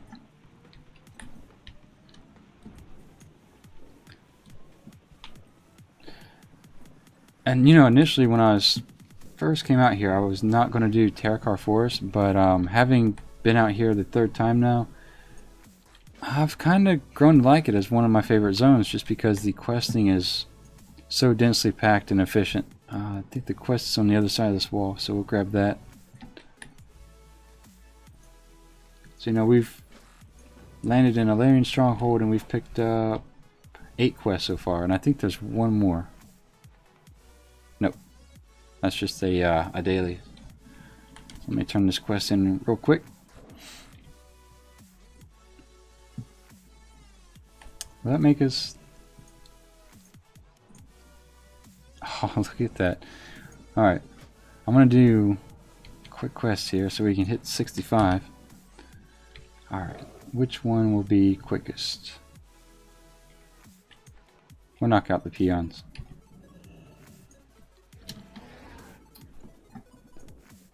Oh, nope, I didn't set my hearth. Forgot all about that. I think that's over here. There we go. Danger says, on my own. Oh, okay. You have an idea of which class, character, race you're gonna run, or are you just wanting to get started at this point? We'll make this our home, and yeah. So let's go kill a handful of things. 5 minutes.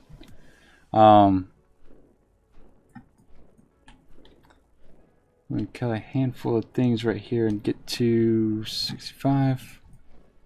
That's odd looking. It's not a rare, so it's just a different color. Okay. Yeah, let's go ahead and get as far as we can into the next series of quests. I don't think those guys drop anything.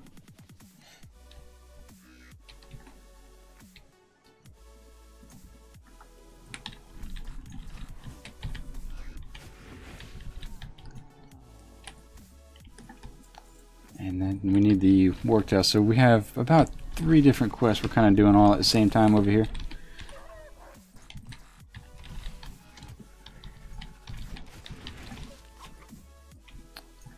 There is a rare warg that kind of meanders around, but he's pretty hard to find. I think a lot of people actually try to find him just to tame him. And then of course, you know, a lot of people are killing him just for the loot as well, so. This is our first of the 12 peons. Danger says, Hunter Draenei for the self-heal. That's not a bad idea, actually.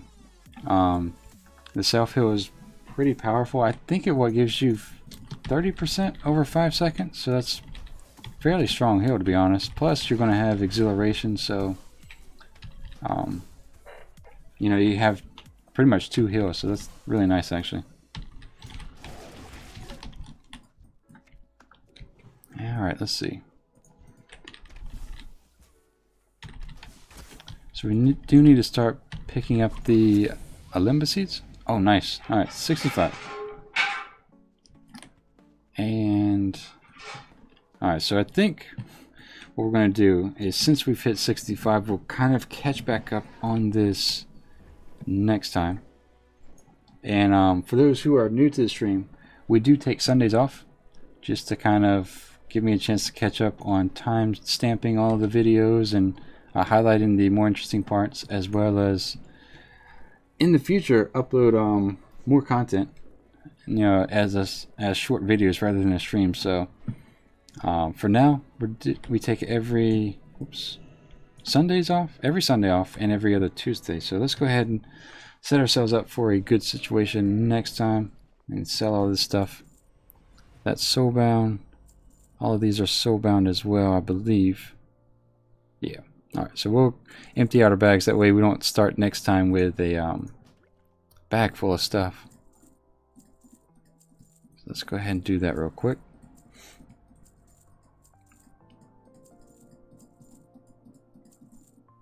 Alright.